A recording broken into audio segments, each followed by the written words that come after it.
Hey guys, Cartoon Boy 2 here. It's been 3 years since I last uploaded to this platform. I want to start this video by letting everyone in my audience know that yes, I'm still here, and I'm in fact not dead. But most importantly, I'm back. Or I would say that if I actually am back. Based on the title of this video, it's quite clear that I was actually in a hurry to come back, therefore implying that I didn't have to take a break. I owe you guys a big explanation.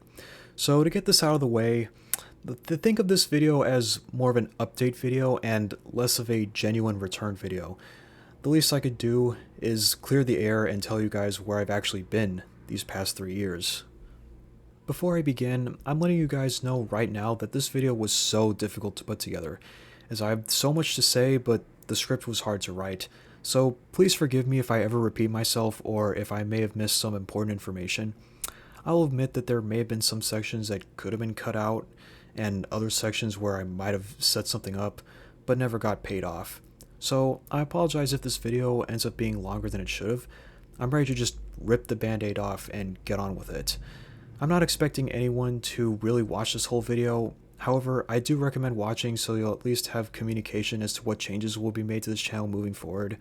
So let's finally discuss what I've been up to and what I'm doing right now. First, I think it's important to acknowledge that it's necessary to take a break once in a while, not just from YouTube, but in all aspects of life. I've been going on and off about how important it is to manage your time. It seems as though I've been in a state of confusion and doubt. The only way I could really try to explain this is that I've gone through an avalanche of emotion, stress, and everything in between. My life experiences up to this moment have been something I've had to learn by myself, and the first time I've had to deal with reality.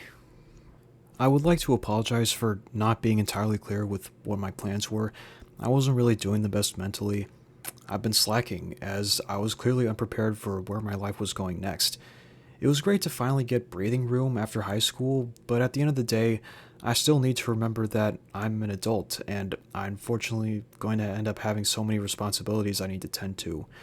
And so I've asked myself, am I really taking a break from YouTube, or did it not impact my life enough to take a break?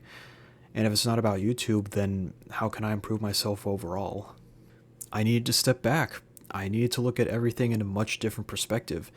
There's no way that 3 years can go by and I end up not thinking more critically about my situation. And for the first time, I was able to do just that. Thanks to me being able to see things clearly and not get caught up in my personal life, I've been able to wake up and realize that YouTube is not important. I didn't want to accept that fact, but that's when I remembered I did in fact say that my channel didn't have a future. Based on my current circumstances, it often felt like I was never going to return, unless you're watching this video right now. Because if I'm here making a video for you guys to see, then perhaps there is some sliver of hope for me to turn my life around. I'm here to explain what life lessons I've learned while I was gone, and I think it may be important for you guys to understand as well. If you're going to become a YouTuber, then you should consider getting advice from wherever you can. The first of many problems were solved by me simply just growing up. It finally hit me that instead of letting yourself get dragged down by your own mistakes and learning experiences, I can use that to my advantage. I know that I've always been on and off YouTube and keep saying I'm back every single time. However, the more I do it, the more unnecessary it becomes when you understand that no one really notices when you're gone when you don't have a big following. So as of right now, it probably shouldn't matter how often I'm on the platform when I still have yet to grow. Remember when I mentioned time management a few moments ago? Well, that's when I figured out how I'm going to do things from now on. I am now officially a long-term planner. This is a skill that everyone should learn when preparing for life after high school, like I should have done a long time ago. If I start making a list of goals that I can work towards in the span of a few years to maybe even a few decades, then I've just figured out how to make my life so much easier. Considering that I've laid out what I'm going to do in the present day versus what awaits me in the future, it's likely that I have most of my plans laid out right in front of me, ready to go. Prioritizing one thing over the other is very important. Choosing for my YouTube journey to be unscheduled couldn't have been more wiser than any life decisions I've made prior. Should I choose to do YouTube full time, the overall life experience that I've gained these last few years will in fact give me the confidence I need to move forward. What helps me is to understand that my internet presence is timeless, and I at least have something to come back to if all else fails. Also, think about this for a second. Who would really miss me? When I left back in 2021, the only genuine comment that I received was from one of my high school friends, and I have had yet to make my Discord server public at the time. So there really weren't many people to say goodbye. What I'm trying to say is that I really shouldn't be worried about keeping in touch with my audience when I never really had a fully dedicated audience to begin with. Because of that, I figured out that no one is asking me to be on YouTube, as it's really my own choice as to whether or not I choose to stay. So when I say that I'm almost back, what I really mean is that I'm going to use YouTube as a pastime, rather than a full-time commitment. I can't guarantee that I'll stay on the platform as actively as I was back then. At least I've embraced the reality of adulthood, and I'm slowly starting to accept my current circumstances as we speak. It takes a while to get an audience, and I think that's what I've been worried about the most whenever I'm on this platform.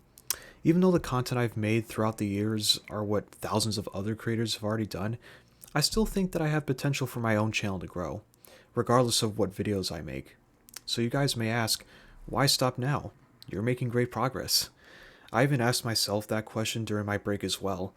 I stopped making content not only because I needed a break and that YouTube was a big interference in my life, but doing so also allowed me to think about how I'd create my content moving forward.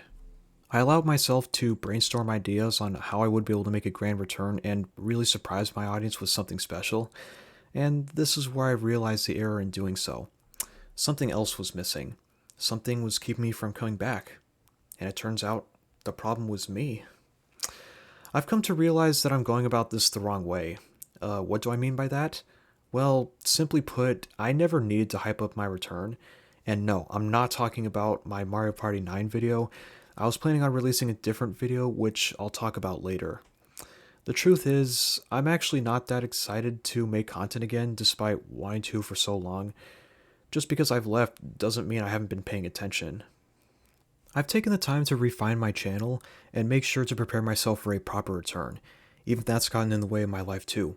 There might be some people that could say that my time off was unnecessary. I even felt that I didn't have to leave so soon. It looked as though my channel had some potential, and to be honest, 2018 was a year where I've done so much for my channel and I actually enjoyed it. It's almost as if YouTube really was more of a pastime and less of a real commitment.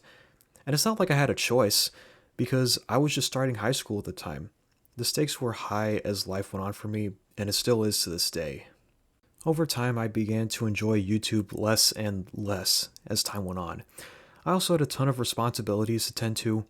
Most of the content I've made has been more or less the same, and it took me a while to figure out that doing the same thing for 4 years with minimal resources is eventually going to get boring. But when you're a kid, you don't see it that way because you're just having fun. For all we know, a kid is just naturally going to be inspired by the things they see. And eventually, when you get older, the more you start to think critically about everything. The more I've looked back on my channel, the more I've asked myself if there was anything I could have done differently. And I ask the same question even when I'm taking time off YouTube. There had to be something that I'm doing wrong, but what was it exactly? If I have the resources to make videos and I know how to make videos, then what am I really waiting for? Well, to put it simply, I've spent too much time on the internet.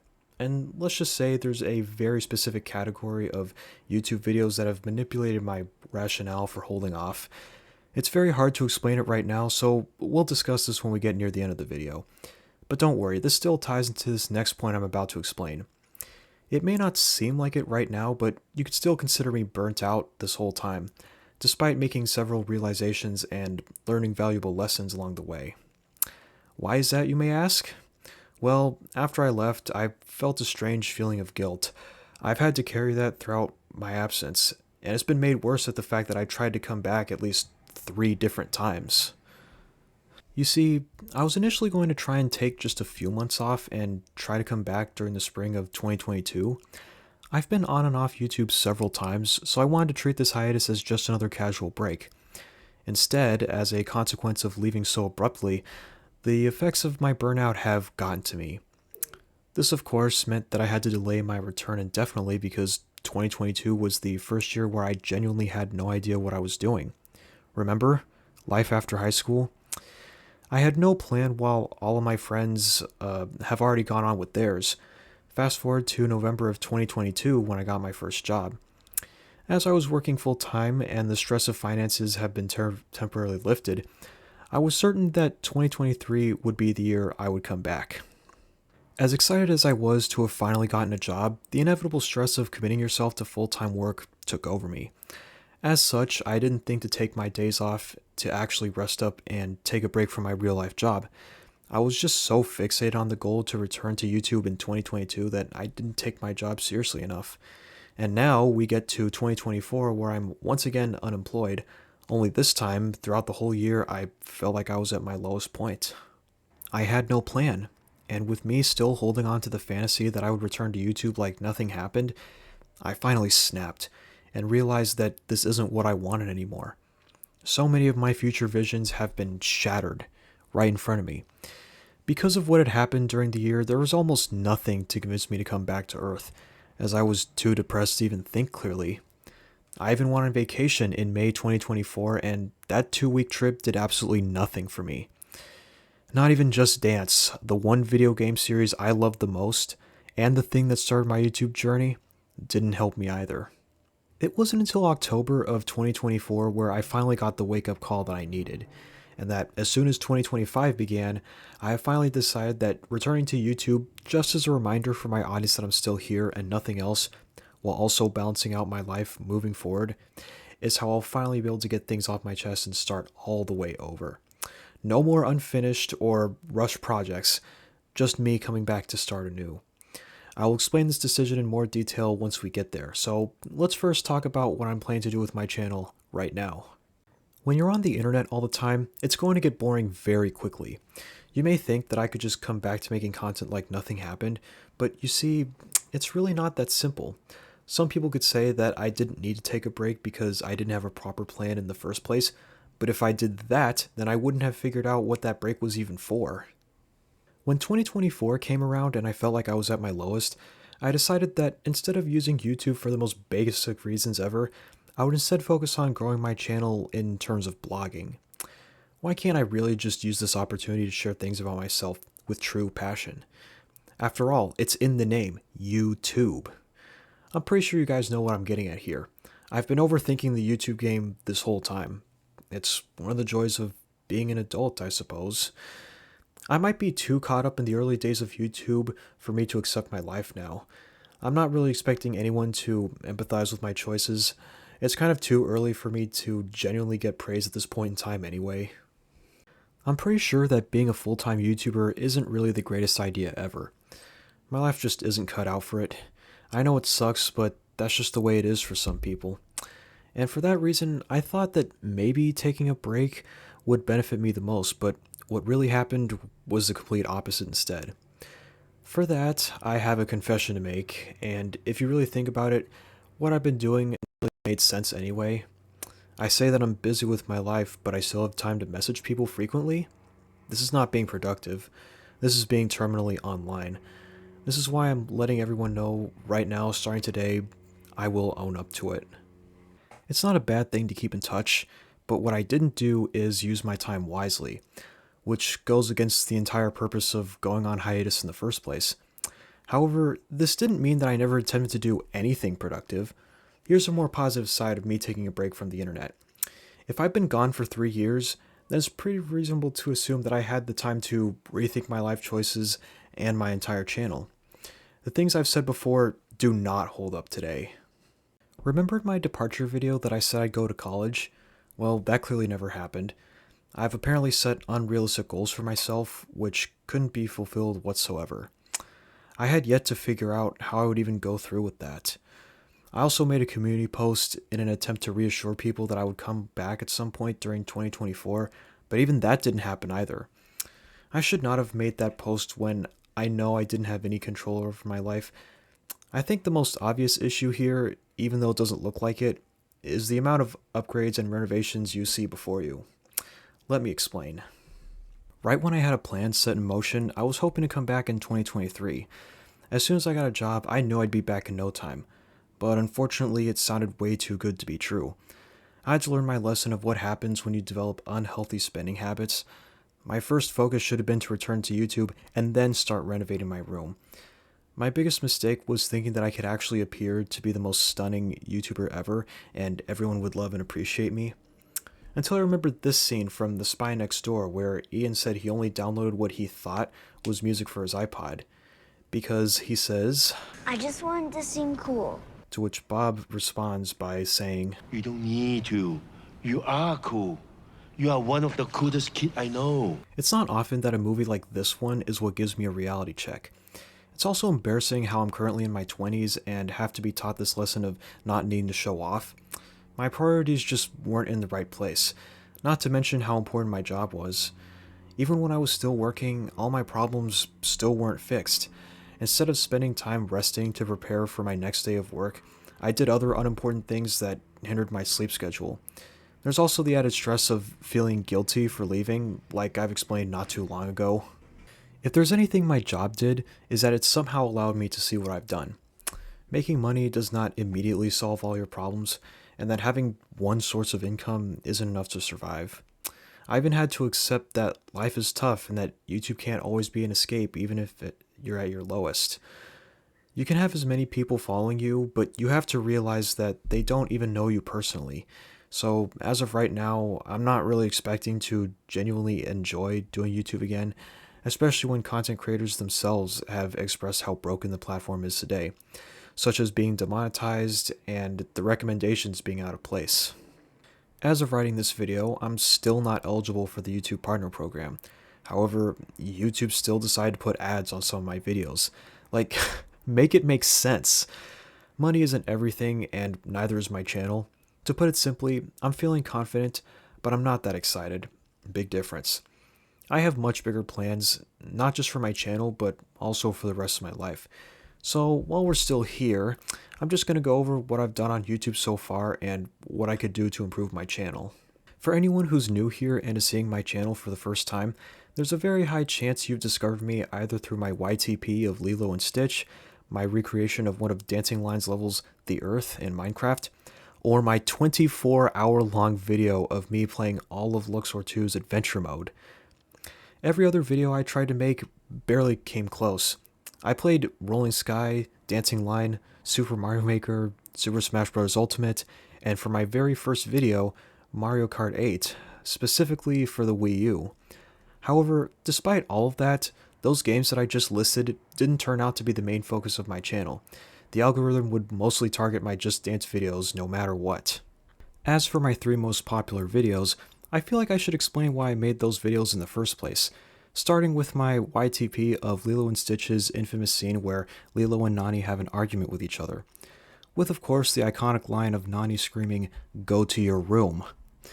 I actually had some fun making this video. I grew up watching Lilo and Stitch, and because of how YTPs had an important cultural impact on YouTube, thus helping the platform grow as a whole, this video of mine proved to be very successful because of that. I'm actually surprised to see that this video is doing very well, considering that I'm a fire in Malaysia just so happens to be one of the oldest memes in internet history. Next up, we have my video of myself playing Minecraft Pocket Edition on my iPad mini, recorded with one of my older phones, which of course means bad quality. But I guess that video still worked anyway, so I'm not bothered by it. Anyway, what you're seeing when I'm playing Minecraft is a recreation of one of my favorite levels from Dancing Line, The Earth. This specific level of Dancing Line was released during the spring of 2017. The 2010s were a time where certain rhythm games on mobile devices were starting to gain traction, thanks to the growing popularity of EDM music. Dancing Line was one of those games, and 2017 was a very big year for that game. And because of how much the game is well known, it was inevitable that people would start recreating certain Dancing Line levels in Minecraft. The Earth just so happened to be my most favorite level at the time. So I took to Minecraft and I started building. Once I finished and showcased the finished product, people actually liked it, which was great to see. But what really surprised me was that this video was able to garner over 100,000 views. It's surprising because no other fan-made Dancing Line recreations in Minecraft were able to surpass mine. Not to mention the fact that I couldn't afford or didn't think to screen record my iPad. Regardless, I'm satisfied that my video got discovered at all, despite its quality. Really goes to show that even if your videos don't look the best, there's always someone who will appreciate the effort you put into them. If only that were true for every other video I put out there. Before we move on to my third most viewed video, I feel like it's important to address the majority of what my channel consists of. That's right, you know what it is. Just Dance. What is it, like the third time I'm talking about this? Oh well, so be it. You know what? I think it makes sense to discuss Just Dance once again after 3 years of absence. My opinion has changed since then, so I might as well get this out of the way while I'm still here. I've talked about Just Dance on my channel a lot, especially during my departure video. If I were to explain what my current thoughts on Just Dance are, we'd be here all day, so I'll try to summarize this section to the best of my abilities, and save everything else for a future video, as most of what I would say would also apply to my last video anyway. So what I'm going to do for this video is share what I currently plan to do with Just Dance moving forward. Before I made my YouTube channel, I wanted to make videos about anything and everything. That was my initial goal from the start. However, I ended up forgetting about that as time went on and school was becoming harder for me to focus on. My first video wasn't even a Just Dance video, so what gives? Well, let's just say that Just Dance was the experience I enjoyed the most out of my life. After seeing people express their interest by showing themselves playing the game, I thought I would do the same. But what could I do if I come from a broken family who's not very wealthy? Simple. I just record an unedited video from my phone and then use that same phone to upload straight to the platform. Because of how simple the process was, I insisted on making as many videos as possible as it was my only priority at the time. The sheer simplicity alone is what allowed me to upload as many videos as possible in a day. And it's not like I haven't tried doing this before. I've been inspired to be a YouTuber for pretty much my entire life. My dad was totally on board to help me get started, until something stopped us from moving forward. It's a long story, but let's just say that something happened on his side of the family that prevented me from initially getting started in the first place. I'll share that story in another video. All these roadblocks I just described are major factors that contributed to my 2021 burnout. And then it hit me. I had the wrong idea of life. You see, when my family lost power back in October for 2 weeks, it was a big deal for me, because that would mean we'd have to leave the house to do our work. As for me, I didn't have many choices but to go to my local Starbucks and/or library and stay there for most of the day. But with me stepping outside, I was able to understand reality from a different point of view. Being able to sit in a coffee shop as the sun rises reminded me of how much more there is to life than just being on the internet all the time. I was able to see very clearly that all that time that I spent away from YouTube has passed me by. I figured out the real reason I wanted to come back was never about the videos.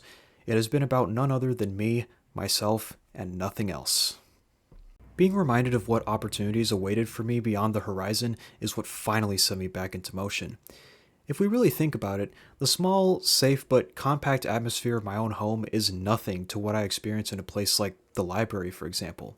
It may be just as quiet as my home, but at least I'm able to feel more alive when I can see people walking around in much closer proximity and enjoying each other's company. Moments like these are what make me realize how much life can still be wonderful if we really take time to enjoy it for what it has to offer.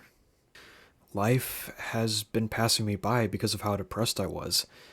I've also been able to fully understand the most important lesson in life. Life is short, and you've got to make the most out of it before it's too late.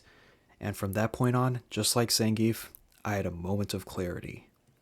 No longer did I feel like I was in solitude anymore, and I certainly didn't feel like much of a failure as I was prior to that moment.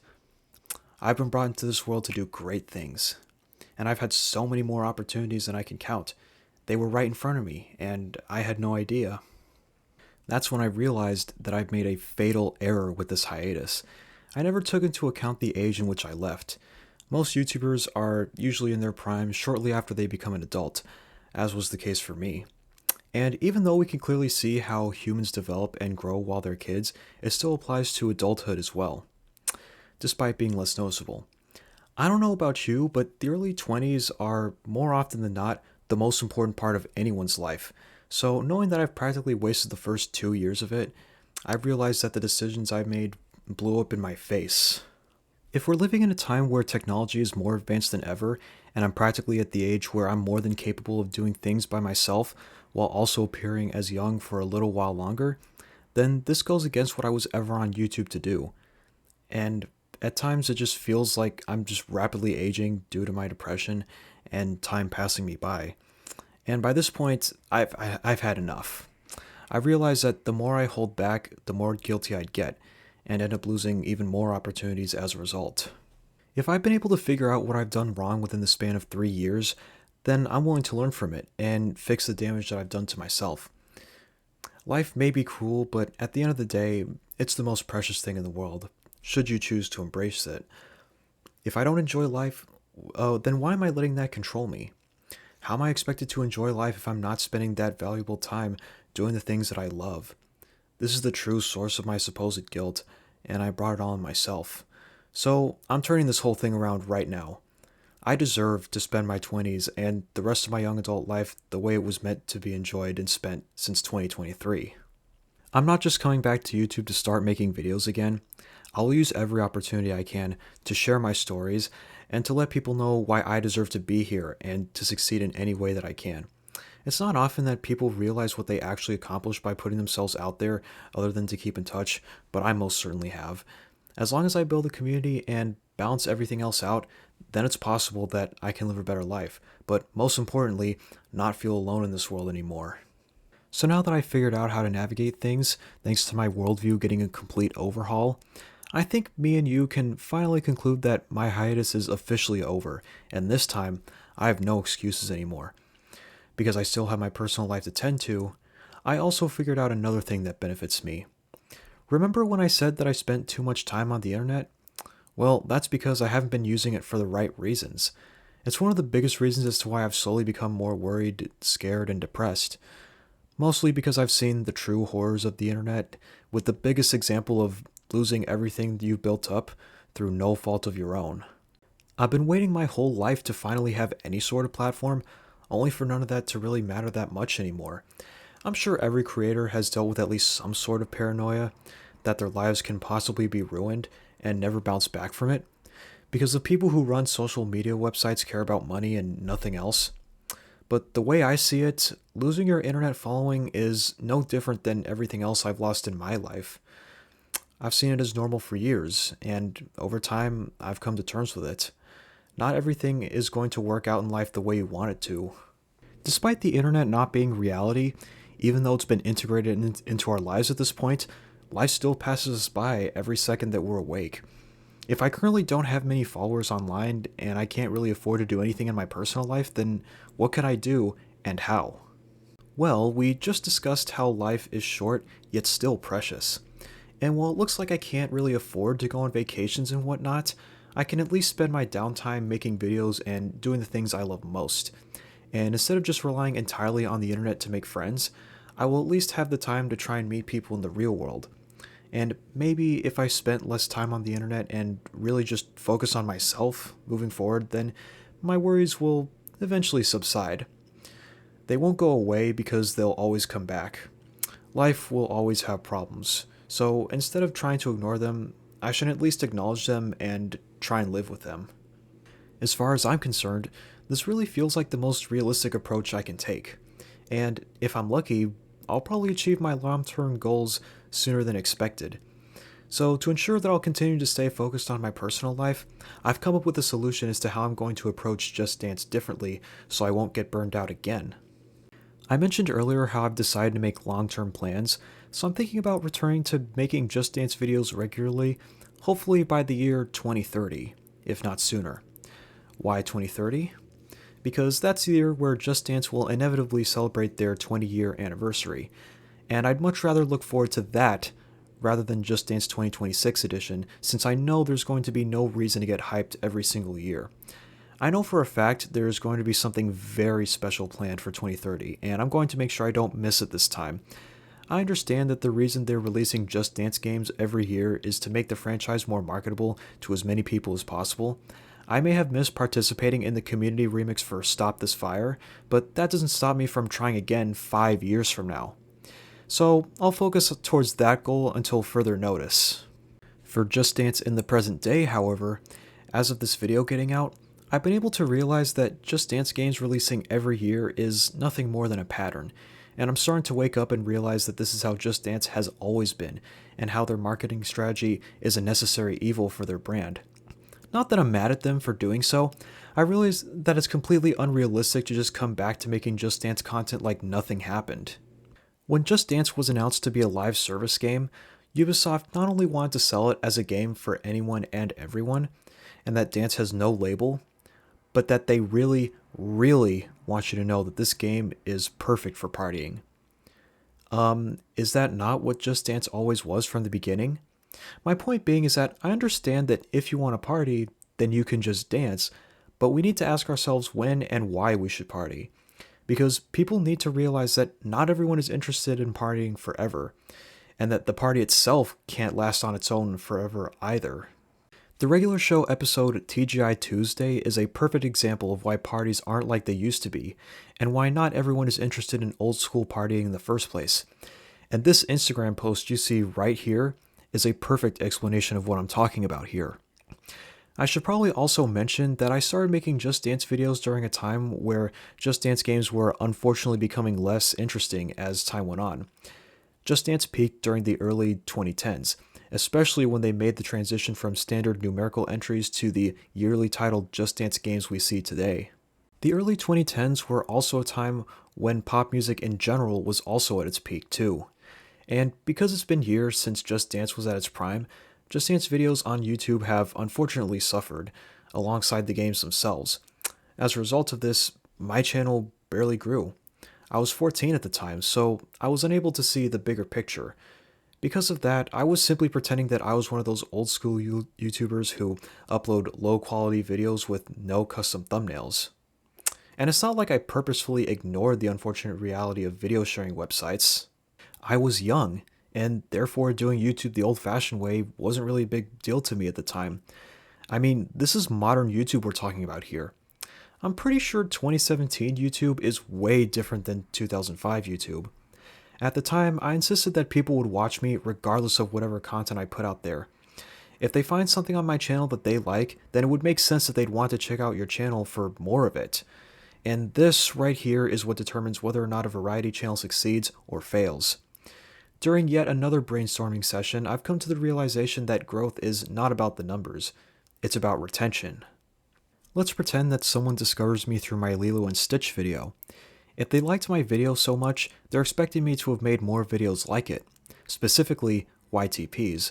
So when they click on my channel, they'll of course be turned away because I broke their expectations. If they open up my channel page only to see that most of my content is more or less repetitive, and if most of my videos are about a specific niche that they've probably never heard of, then I can't guarantee that they'll want to stick around to see any future videos I have planned. I can't tell if I should be proud that I'm getting views for my most popular videos, as they happen to be one-off experimentation videos that somehow ended up working in my favor. And that's not even mentioning the notification feature. Can you imagine subscribing to someone because of a video they made that you like? And when you get a notification of a new video that the person uploaded, only to find out that it's nothing like a video you discovered them through, you're of course going to say something like, "I don't remember watching something like that." And this is how you'll end up being easily forgotten by the viewer who just discovered you. If you're not going to value your audience, then what reason would they have to stick around their channel? As soon as I realized this fact, I did what I had to do. So here's where I'm going to make a very important announcement. The channel that you're watching this video on is going to make massive changes that are a necessary evil. Starting a week from now, my channel is going to start taking a new direction. I've said in the past how this channel is meant to be about me and nothing else, so I'm going to start shifting my content towards blogging and life stories.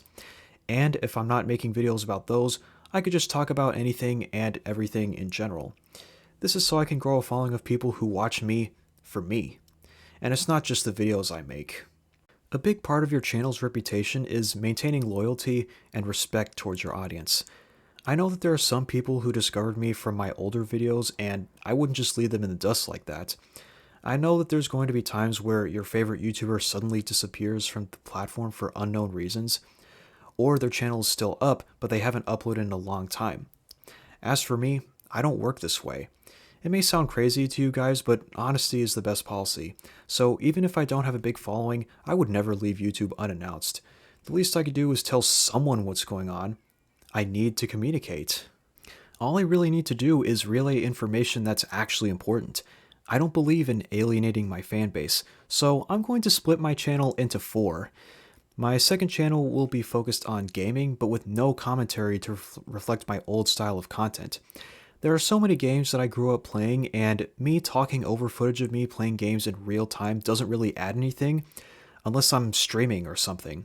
And if anyone asks, no, this does not mean I'm going to make streaming a regular thing. I'm still very busy in my life, and I'd much rather spend time making videos and only spend time with my fans when I feel like it. So you're not going to see me stream anything anytime soon unless I have nothing else planned. That same gaming channel will also be split, but only in 2. I'll elaborate more on that specific channel split when we get to it. And finally, all future content where I play Just Dance will be moved to a brand new channel. However, unlike the other channels I mentioned, I'm not going to be creating that channel just yet. I do not plan on playing Just Dance for YouTube anytime soon, as I currently cannot afford to keep playing Just Dance games right now, and that I'm better off starting with a clean slate by instead saving up for building a studio. So you might end up seeing me play Just Dance and then upload it to Instagram instead. I may not be able to be seen by many people on other platforms, but at the very least I can let people know that my drive for Just Dance content isn't gone. There's no reason for me to create a new channel if there's not going to be anything on it for who knows how long. I'm also holding off from Just Dance because I'm pretty much done putting copyrighted music on my channel. Enough is enough. I know I've said that I'm a variety channel, but I'm not a radio station. And that's not even mentioning the Just Dance timeline. It seems as though I started playing Just Dance for YouTube when Just Dance games were slowly declining in quality.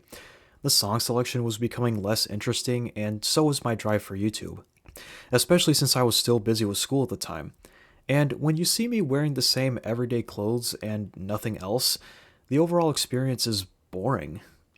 And given the size of my channel, why should I continue when I know I'm not going to get that much traction anyway? Well, the answer here is to work harder. And yes, I've made some improvements to my channel here and there, and almost nothing has changed, but at least we give ourselves a chance to learn and strategize as we go. This is another problem that I had to come to terms with as someone who has never had a good following to begin with. Like I said at the beginning, I am not a full-time YouTuber. Because no one was watching my videos, I decided to spice things up. I tried to take advantage of my love for the holidays during 2020. Remember when I dressed up as Blue for Halloween? Well, I guess you could see how that turned out. I tried to integrate both cosplay and Just Dance into one video, which isn't a bad idea in general. However, in my case, the overall problem was the execution. First off, the timing. The whole point of me wearing a bright colored onesie of one of my favorite characters was to let people know what my interests are. However, the most important detail I tried to convey was the fact that I only did this to celebrate Halloween. And look what happened. It took me too long to get these 4 specific Just Dance videos out, and they unfortunately ended up being released shortly after midnight, which was a complete disaster.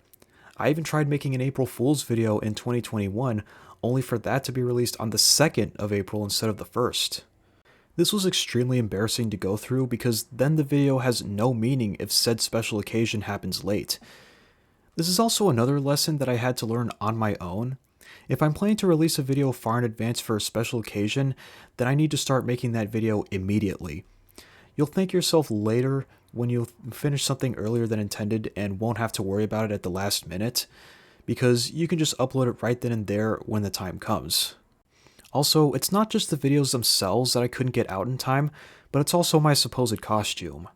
You think this is funny? In a cosmic sort of way, yes. Well, Mr. Funny Man, is this how you get your sick kicks?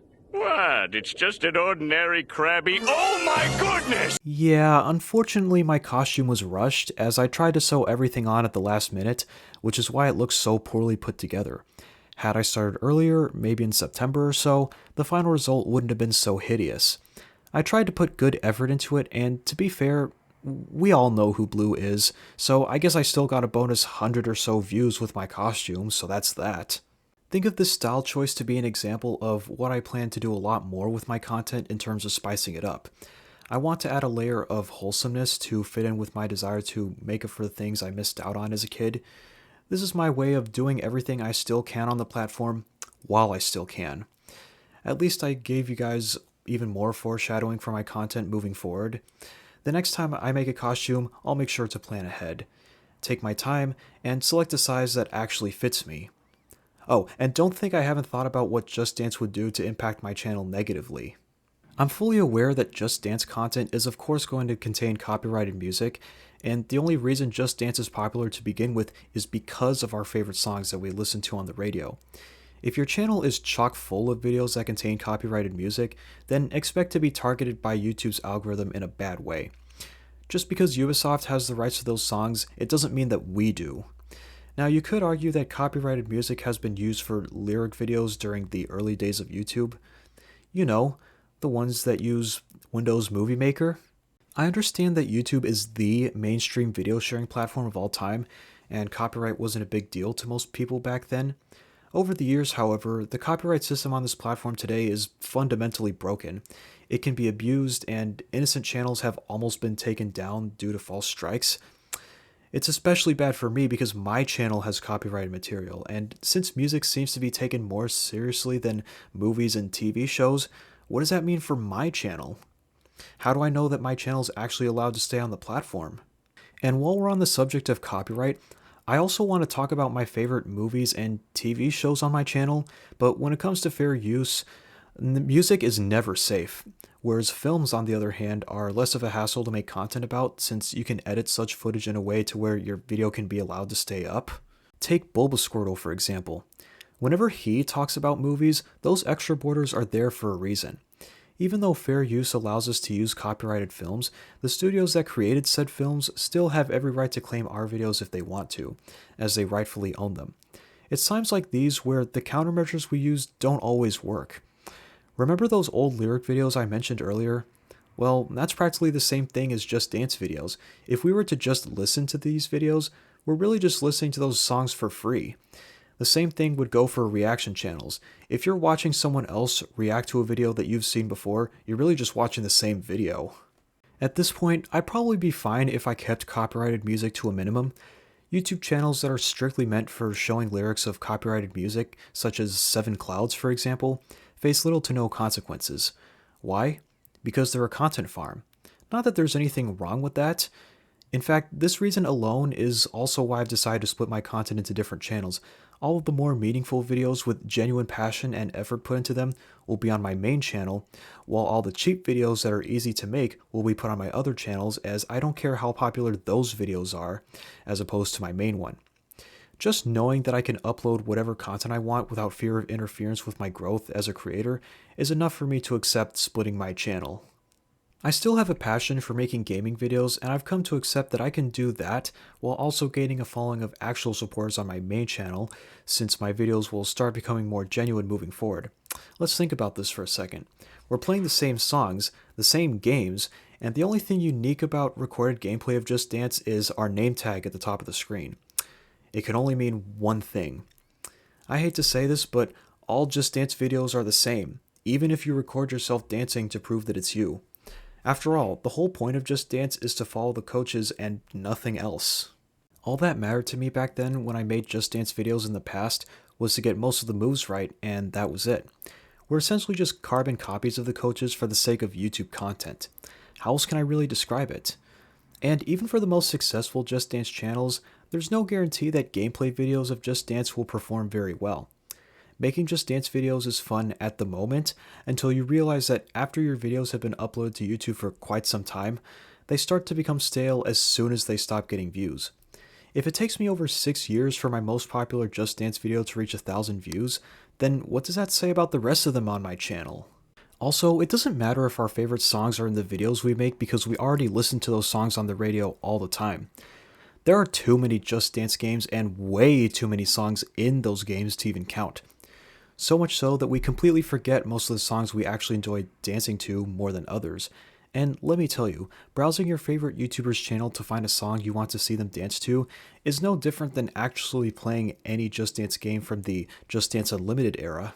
While it's nice to have access to over 700 songs to choose from, the more you scroll through the list, the more likely you are to forget what song you were initially looking for. The only thing that could somewhat help in that scenario is to use the search function, but you'll most certainly forget the name of the song you were looking for as well. Not to mention how many songs I've danced to on my channel, some of which I don't even feel like keeping public anymore. And sometimes it's not even worth paying for a subscription to unlock the full catalog, because you've already had your fun playing those songs, meaning there's really no reason to play them again. If we do the math, we'll be able to find out an approximate amount of how many songs there are in the entire mainline Just Dance series. Yes, you heard me. I don't have much interest in the spin-off titles, so we won't be counting those for now. The first Just Dance game was released in 2009, and every year since then, each new Just Dance game would release around the same time each year during October or November. We've also been advertised that we'd have an average of 40 songs per game. The latest entry as of making this video is Just Dance 2025 edition, which was released on October 15th, 2024. So if we take 16 Just Dance games and we multiply that by the average of 40 songs per game, we get an approximated 640 songs throughout the entire Just Dance series. With this many songs combined, this is how you know that this is grounds for its own separate channel. Just Dance content in general is better off just being its own separate content library, especially when copyrighted music is a detriment to your channel when it's not the main purpose of it. It's no wonder my videos flopped. A big reason my videos failed is not that nobody watches them, it's that nobody thinks to watch them. When it comes to how my videos end up in the long term, Just Dance doesn't even work, and even if most Just Dance creators enjoy it so much, everyone reaches a point where they just have to stop playing the game. Especially if we're reaching a point where prices of certain video games today are currently being bumped up from $60 to $80. And with the release of the Switch 2, there's a possibility that Just Dance 2026 edition might not even be released for the Switch 1.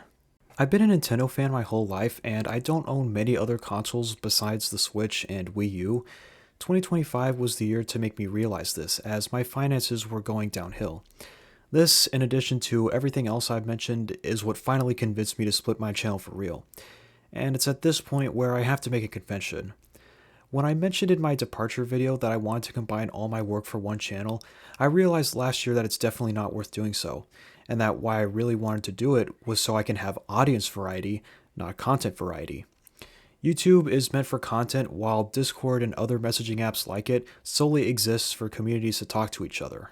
If I'm going to create a community of people that discover me, it's much wiser to instead have it happen on Discord, where your combined audiences will get a chance to interact with you, and you'll be able to see who actually shows interest in you and your internet activity.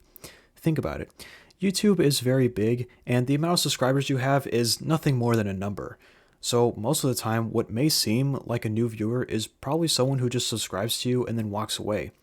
And it's likely they'll probably forget about you as time goes on. So it's really just about the viewers who go out of their way to discover me, and not just through a YouTube video. Now is a great time to give a shout out to a few of my friends that I've made through the Just Dance community. CR47S, Tyler J, Sammy, Crash, and Luna. If any one of you made it this far in the video, I'm here to say that you're some of the best people I've ever met these past few years, and I know for a fact that Just Dance is what really brought us together. And that's why I'm doing this, to let you guys know that as much as I want to get back into making Just Dance content, I simply cannot do it. 1, because I can't afford it, and 2, because making Just Dance videos for YouTube has stressed me out so much, and that's why I left YouTube in the first place. However, this does not mean that I'm quitting Just Dance, nor does it mean that I'm going to drift away from you guys who I consider to be friends for quite some time. I want to be able to keep in touch and hang out with you guys even if Just Dance is currently under hot water right now. The last thing we want is another Avery situation, so I'll just invite some of you guys to my Discord server instead. As for my future content, I figured out why I was unsatisfied with my sudden departure from YouTube. Initially, I had tons of videos planned for after I came back, but after I made the decision to split my channel, that also meant I had to break it to my viewers, and that my channel would start having mixed impressions if I changed my style right then and there. And for that, I've come up with a solution. Enter the Spectacular 7. You may have noticed that this video is premiering on a Saturday. That's because I'm thinking about making this following week a special occasion. The way I'm going about this is to take advantage of the schedule feature because YouTube really wants their creators to use their newer features nowadays. To prove to you guys that I'm still passionate about Just Dance all these years later and still play these games to this day, I will be dancing to Who Let the Dogs Out from Just Dance 1, One Last Time from Just Dance 2025 edition, and a third mystery song which I will keep unreleased until the day comes. And if that's not enough for you guys, I even have the Just Dance server tag for my Discord profile. I will also play 4 final video games on my channel: Mario Kart 8 Deluxe, Mario Kart Wii, Super Monkey Ball Banana Blitz, and Super Monkey Ball Step and Roll. Throughout the week, I will be alternating between the 2 categories to give my upload schedule a unique flair. Anyone who's anyone knows what Mario Kart is. I'm pretty sure that's a given, especially since 8 Deluxe is probably the most sold game of all time. Because of this, I know for a fact that I'm going to get greenlit. And I feel like the Super Monkey Ball franchise just doesn't get enough love. I chose these 2 games not only because I played them as a kid too, but when I saw people playing Banana Blitz on YouTube a long time ago, it was the very first inspiration I had for YouTube, and why I chose to put myself out here today, despite being too young at the time. Who Let the Dogs Out was picked because this song is iconic not only throughout the entire song list of Just Dance 1, but it's also a grand staple in pop culture in general. And I love dogs, I mean, who doesn't? One Last Time couldn't have been a more fitting song to make a video on than right now. Not only is the title fitting because this is quite literally the last time I'm going to make Just Dance gameplay videos on this channel, but the lyrics of One Last Time aren't too far off either. However, for my case, it's less about love and more about loyalty towards my audience. I was a liar when I said I'd go to college. It's my fault for leaving so soon, and I should have been more careful with my decisions during my time away. I swear I'll make my channel worth watching again, and after all this, I'll let it go. I need to be the one to fix things, and what better way to convey that than to play Just Dance for you guys. I picked these 2 songs to let people know that I'm not only passionate enough to purchase every single mainline Just Dance game from the very first to the most recent today, but to also showcase the history of these games by combining the old with the new. I'll explain more about what I mean by that towards the end of the video. So yeah, this is what the Spectacular 7 is. I want to give a quick disclaimer though. Remember when I said that 2025 would be the year I'd come back to YouTube and nothing else? I'm sticking towards that goal and deal with getting more resources later, which means even these videos will of course be lacking in quality as well. Due to time constraints, I had to record everything on my standard PC, which unfortunately does not run very fast. It's not meant for video games, and it's the only reliable device I could use at the time. So, in a way, the choice to make my recordings to be 30 frames per second is rather intentional since I don't want to exhaust my PC and slow it down. So to recap what I've said, the Spectacular 7 will have 1 video released daily for the next 7 days, and after that, I'll start growing my channel for real. So think of these videos as more like housekeeping videos, or better yet, a going away event. It's basically just a final send-off to the old era of my channel to show you guys how far I've come since 2017. These 7 videos serve as a representation of the YouTuber that I tried to be all those years ago, and my inspirations from every corner of the internet. And what better way to do that than to tie up some loose ends before moving forward? Throughout my whole life, I wanted to become a YouTuber, and I finally have the time and money to achieve that goal, as the cards have been stacked against me for the longest time. These videos also let people know that I'm going to finish what I started, and pick up where I left off in my YouTube journey. I hope and pray that YouTube sees that this is my intent for releasing these videos and communicating to my audience that I'm taking care of some unfinished business by doing so.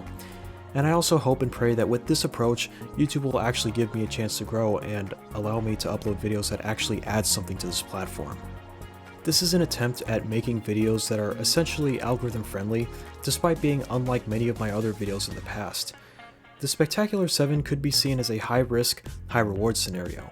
As of right now, with more than half of my videos being of Just Dance, and the majority of my videos being mainly focused on gaming in general, as proven by Social Blade, I'm almost positive that these videos will at least blend in with the content that I've released regularly over the years.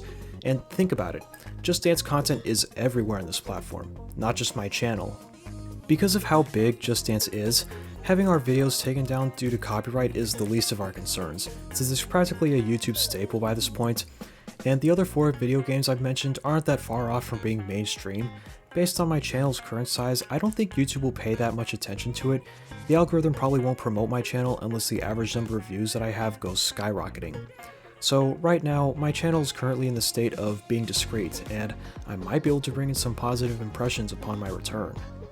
Last but not least, I want to give a final shout out to mTreyPlays, who commented on my latest community post back in 2023. You see, I almost never get comments on my videos, but to see at least one person ask me to come back provides reassurance that there's always someone out there who's eager to see me again. mTrey, if you're watching this, I'll still play Just Dance and Luxor games, just remember that I won't be playing them on my main channel anymore. You can still follow my other channels in the meantime, and I'll make sure to follow your requests soon. At least you'll be able to look forward to the 3 Just Dance videos on this channel that are set to be released this coming week. And by the way, I want to thank the viewers in general for keeping this channel alive during my absence. I left when I had just reached 600 subscribers, and as of right now, I am so close to reaching 1,000, and to think that my channel can still grow even if I've never uploaded any videos in a long time clearly shows that I have a chance and that I'm heading in the right direction. I can't thank you guys enough for sticking around so that my channel doesn't end up being dead. So now that we've gotten that out of the way, let me remind you that I'm still passionate about Just Dance, and I think leaving my older Just Dance videos on the platform will be more of a symbol of my channel's history and what I try to do with it. I want to represent the old era of YouTube by thinking like an archivist, as well as the YouTubers who came before us. You know how some YouTubers start their YouTube journey by making videos just for fun with no real purpose for growth, only to then be brought back into the light using the same channel they started out with? This is what's going to happen with me. I know that there's also YouTubers who just choose to discard a lot of their videos publicly, or maybe even delete their channels entirely. There's usually a reason as to why some creators aren't interested in keeping their content public anymore, but what really shocks me is the fact that it sometimes happens for unknown reasons. When it comes to me, I don't work like that. If I enjoyed making videos at the time, then I want to keep those videos around to serve as memories for myself, rather than simple videos that are to be discarded as soon as they have no use to me anymore. And at some point, if there really is a time for me to leave those videos behind, then I will unlist them, as I don't believe in deleting videos that you work so hard to make anymore. I would much rather keep my channel's history alive, and even if my old videos don't get views anymore, it's way better than getting no views at all. Because if I continue to leave my videos uploaded, it gives them an opportunity for them to go viral and have a surge of new viewers. If I am passionate about keeping history alive, then I need to stay true to that by keeping my channel's history alive. As for me playing Just Dance casually outside of YouTube, I think I'll just hold off on purchasing future Just Dance games so I can save money. I'm not that worried about missing out on new songs because of Just Dance's new song sharing feature. If someone else has a specific edition of Just Dance that I don't have, then I can join their group so I could be able to play the songs they do have. Check out this video from the official Just Dance channel to learn more about how song sharing works. When it comes to profile customization, I got what I wanted, and ever since I got the Dragon Badge for playing control response and the nostalgia scoring effect, I haven't changed anything on my profile since, so I don't really see a reason to look forward to new rewards if I'm not going to end up using them. Please keep in mind that I'm not going to make Just Dance content if I don't enjoy making Just Dance content. I know that there are people in my audience that want me to come back, but I've just explained why I've decided to hold off. With all the cards stacked against me, I can't really afford to keep playing Just Dance even if I wanted to. Everyone reaches a point where they just have to stop playing the game whether they like it or not, and for the first time, I think there's a good reason as to why I don't feel like playing Just Dance for content until further notice. 4 years worth of Just Dance content might not seem like a long time, but when you consider how much content I've released in that amount of time, then I think I've earned myself a break from the franchise and that I'll come back once I know that I can enjoy it again. This is partly the reason why I feel some reassurance that me leaving back in 2021 was actually a good, reasonable decision after all. As of right now, Just Dance 2025 edition is almost over, and nobody is happy with the last song for this year's event calendar, and there's a good reason for that. Over the past few years, since the release of Just Dance becoming a live service, we were promised a brand new era of Just Dance, only for the overall experience of this new era to become unenjoyable. Just Dance 2023 had so many bugs, but the year was mostly tolerable except for the wannabe situation. I'm sure most of you guys know exactly what I'm talking about here. Just Dance 2024 edition had less content than before, and not many people were a fan of coaches being reused more frequently this time around. But now, for Just Dance 2025 edition, there's just straight up no seasons this year, and to this day, players are still getting disconnected from private lobbies and still having bugs with the game. This is what got the community very upset, myself included. However, I didn't protest like everyone else in the Just Dance community. This particular announcement of Just Dance 2025's event calendar made me realize that the declining quality of Just Dance games and the lack of content in them has become a pattern for quite some time now. I'm no longer surprised that these things are happening, and for the first time, I'm no longer jealous of missing out on newer Just Dance content. I'm wasting my time complaining about the same problems, and I have other things to worry about in my personal life anyway. The most recent backlash that Just Dance received comes from Twitter. Well, of course it's from Twitter, we all know how bad the platform is. This just so happens to be the platform where we get most of our information from the Just Dance team. Anyway, Just Dance posted their preview of the song that was scheduled to be released for summer, and nobody liked it. They said that the routine looked like it came from around JD 2018 to JD 2021, and that it looks like a fan-made routine rather than an official one. This, along with the fact that Just Dance themselves are not very good at communicating with their audience whenever they ask questions, is what makes situations like these even worse. But I personally think that the worst offender of all of this is the fact that Just Dance 2025 is Just Dance's 15-year anniversary, meaning that expectations are high this year. And the problem is that the quote-unquote celebrations weren't very appealing or exciting. Sure, we have a new border and we also have a brand new scoring effect, but that's just about it. And to be fully honest, Sunlight sounds like something you'd hear from Disney Channel or something. I really wish that the 15-year celebration of Just Dance was a lot more meaningful, because it just felt so underwhelming in the long run. We also need to take into account that the story of the Just Dancers that started back in 2023 is still on a cliffhanger, by the way. So tell me this, do you really think it's a wise idea to return to playing Just Dance when Ubisoft is currently going through a tough time trying to keep the series afloat?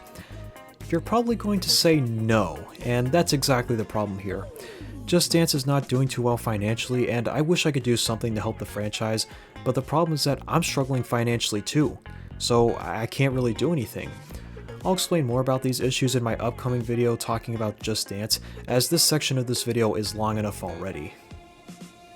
You see, as time went on, Just Dance was no longer an escape, but a hindrance to my life. But what helps me is to remind myself that this series will still keep going, and that Just Dance games will still exist when I come back, even if the series were to come to an end sooner than we expect. And don't worry about me not getting any exercise due to me not playing Just Dance anymore. I'm sure there's other alternatives to working out, and I think I'm fine if I try something else to pass the time. To recap what I've said so far, I'm not burnt out from Just Dance, I'm just exhausted. If I really was burnt out, I would have stopped playing Just Dance entirely, but the passion that I have for this franchise will never die out. So whenever an opportunity arises, I'll show up on other channels for the time being, but until then, I want to move on to making other content now that I have the proper equipment I need to do it. As for Just Dance, I'd much rather resume when I not only have the resources, but also the money to buy more costumes. I did say that I wanted to make cosplay a regular thing for my content, so don't worry, I'll come back eventually. It's much better if I take a step back from Just Dance and start planning for something even greater. And so I've chosen to commit to setting up an actual studio as opposed to just filming myself, where you see my entire kitchen in the background since my house is so small. Taking the time to set up a studio is much more realistic anyway. In the end, making Just Dance videos is what I do best on YouTube, which is why it's the only thing I ever thought of at the time. Things need to change, and for the first time, I'm more than happy to try something else for once. Speaking of which, for my third most popular video, we have my infamous Luxor 2 Longplay. Oh boy, where do I start with this one? Well, first of all, Luxor 2 is one of the PC games of all time. There's a plethora of reasons as to why I chose to play this game on my channel in the first place. For starters, this game was a huge part of my childhood, so of course it would make sense for me to play it. However, when it comes to my Longplay video, I'm not proud of it. Yes, I said it, I am not proud of this video. The reason why that is because of a variety of factors. Let's get the most obvious one out of the way right now, which is the execution. First of all, long plays have been an important part of YouTuber gaming culture. YouTube servers have evolved to where they're able to handle larger videos. You know how some of your favorite memes and other miscellaneous stuff has a version that is extended up to 10 hours and serves no other purpose than to stretch the limit of video lengths in a comedic way? Long-form content has become a normal thing on this platform over the years. I don't mind making long videos from time to time.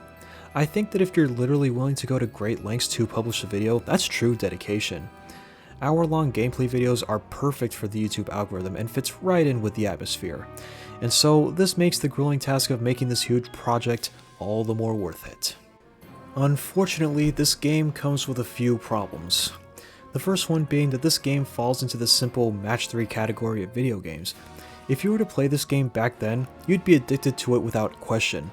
Nowadays, only a small niche audience still does, which means games like Luxor and many others like it are naturally forgotten by the general public and have been lost to time. But even with the supposed obscurity of Luxor, there's a dedicated group of people who still play Luxor games on YouTube today, and their videos aren't that hard to find thanks to my contribution to the scene. However, before I made my long play, I've seen almost every game in the mainline Luxor series released on YouTube, except for Luxor 2. Which really sucks because that specific entry is my most favorite in the entire Luxor franchise. Because of that, I wanted to make sure that my video would stand out in the best way. You see, when I rediscovered Luxor back in 2020, one of the first videos I discovered were speedruns of Luxor 1 and Luxor Amun Rising, done by JRay4559. I also discovered Konusboard play those two games, with commentary mind you, and after seeing those videos of his, I also expected him to play Luxor 2 because playing other Luxor games would imply that. And if you need more, I discovered the YouTuber Mesh Yourself back in 2017 through his video of him playing Wii Sports Resort. And guess what? There are some commenters asking him to play Mario Kart Wii and various other Wii titles on that same video I discovered him through. Looking through his channel, I don't really think he plays video games all that much. So while Mesh Yourself never played Mario Kart Wii, and while Konus never played Luxor 2, at least on their YouTube channels, I've been on the internet long enough to understand the audience's expectations. Going back to Konusboard, the least I could learn from his decision to play easier Luxor games is because he and various other Sphere Matchers claim that Luxor 2 is way too difficult. And at the time, this was hard for me to stomach. You would think that someone who's genuinely passionate about a simple game series about saving Egypt would go out of their way to record every single mainline Luxor title, right? To see that a Luxor 2 gameplay walkthrough video was missing just felt wrong to me. So I decided to step up to the plate and make that video myself. Not only that, but also make the video presentable. So I went all out. I put as much detail as I could in hopes to get an audience, and it worked. First and foremost, the thumbnail. The splash screen alone is peak nostalgia, so I just had to include it. And yes, I have seen other people play Luxor 2, but they don't even bother trying to add their own custom thumbnail. Never mind the fact that you'd need to go through an extremely easy verification process to even do that. And this kind of annoys me to some extent. Isn't the whole point of sharing videos is for people to see them? Most ordinary viewers won't even know what they're looking at unless they were to search it up themselves, which, may I remind you, is extremely rare. In fact, some commenters might even confuse Luxor with Zuma because they're kind of the same game. In fact, most casual PC gamers would prefer to play Zuma not only because the frog is a fan favorite character, but also because PopCap succeeded while Mumbo Jumbo failed. Zuma also has a very big speedrunning scene. Luxor was the series that Mumbo Jumbo is actually most known for, and it's all the company had for relevance. And back to the thumbnails, it just breaks my heart that Luxor games barely get any sort of recognition all these years later. There's almost no passion for these games, which is why people just record, upload, and then walk away. And since I know we're better than this, I made sure that my video has what people are looking for, especially a clickable thumbnail. Next, I created my own letterbox to accompany the gameplay. Most YouTube videos we watch are at 16:9. Luxor 2 is a 4:3 game, which means there's going to be empty space on the sides. I know that there's already a letterbox for this game if people choose to play this game full screen on a widescreen monitor, but as for me, I still have my old 4:3 monitor since I was a child, and this proves that I'm an absolute Gen Z Chad because I grew up during the days when Windows XP was at its peak. And because my gameplay was recorded with that monitor, I've decided to take advantage of the negative space and insert my letterbox to make the widescreen experience more appealing. Within my video, I've added my own custom level intros, which consist of showing the viewers what difficulty I'm on, where I'm at in the level map, what stage I'm on, what map I'm going to play, and if I've ever lost any lives on a certain level before showing the attempt where I actually make it through said level. And as soon as the level is done, it's cut straight to the next one. And I also cut losses literally but also figuratively as well. What do I mean by that? Well, this brings me to this video's downsides. You know how I labeled my Luxor 2 video a long play? Well, I only did that because I prefer using that for the title over 100% walkthrough, because anyone would know that this specific term holds much bigger meaning. And this is where my first major mistake comes in. What I should have done when compiling all my recordings together is to just leave the level transitions in. Because if I'm trimming these parts out for the sake of saving time and getting right to the point, then that defeats the whole purpose of a long play. And yes, even I believe that a video can be as long as it needs to be, so I shouldn't have had to go through all this unnecessary editing. But we also have to take into account the video upload limit. Either the video I'm uploading has to be less than 12 hours, or it has to be less than gigabytes. Which of course meant I had to compress this video, which was yet another step that took a long time, and why my video appears to be low quality even if it's not that noticeable. Because of how little I had to work with while making this project, lag is very prominent in my videos due to the poor internet connection I have where I'm living right now, and this video is no exception, especially with how big it is. In addition to video lag, there's also the large bitrate to account for. When you have several spheres on the screen all moving at once, can you imagine how much more work the video softwares would have to go through in order to process all that movement? And in case anyone's wondering, no, the difficulties in this game are not color-coded, even though my video makes it look like they are. Do you guys see the issue here? The way I went about making this video felt out of place, regardless of how presentable it is. I even made sure to clarify that this long play in particular is unique and not like the others, in both my disclaimer and my thumbnail. However, this ended up with my video being riddled with TMI, and because of that, anyone watching this video probably wouldn't go out of their way to read so much text being displayed at once. All these intricate details may be a way to attract viewers, but no one's really going to be paying attention to them, as they're really only here to watch me play the game. And speaking of intricate details, my colorful, simple, childlike aesthetic just doesn't fit in with Luxor's ancient, hieroglyphic historical aesthetic. One more thing I'd like to add is that my choice to trim down my video makes it less of a long play and more of a guide, for the purposes of showing people how to beat every single level in Luxor 2. Because if I'm editing the video to save time and get straight to the point, then it's no longer considered a long play anymore, as long plays are allowed to be as long as possible. This game is simple but very difficult, so my video will always be there when people want to watch it, just so they can get a reference of what they're working with. The viewers will also get a demonstration of what an ordinary run of Luxor 2 would look like. You see, when I rediscovered the Luxor franchise back in 2020, I practiced playing Luxor enough to the point where I can actually handle playing the most difficult levels that most players today wouldn't even get through, meaning that the overall Luxor experience for me isn't all that frustrating as it was in the past. Well, almost frustrating at least. What I'm saying is that Luxor 2 can be an enjoyable game if you're willing to put enough practice into it. In the thumbnail of my video, I've stated that I have moderate knowledge of the game and that my playstyle is mediocre. This run of Luxor 2 was recorded back in 2021. You can see that the way I played this game at the time wasn't that great, compared to today in 2025 where I've gained even more skills than I had before.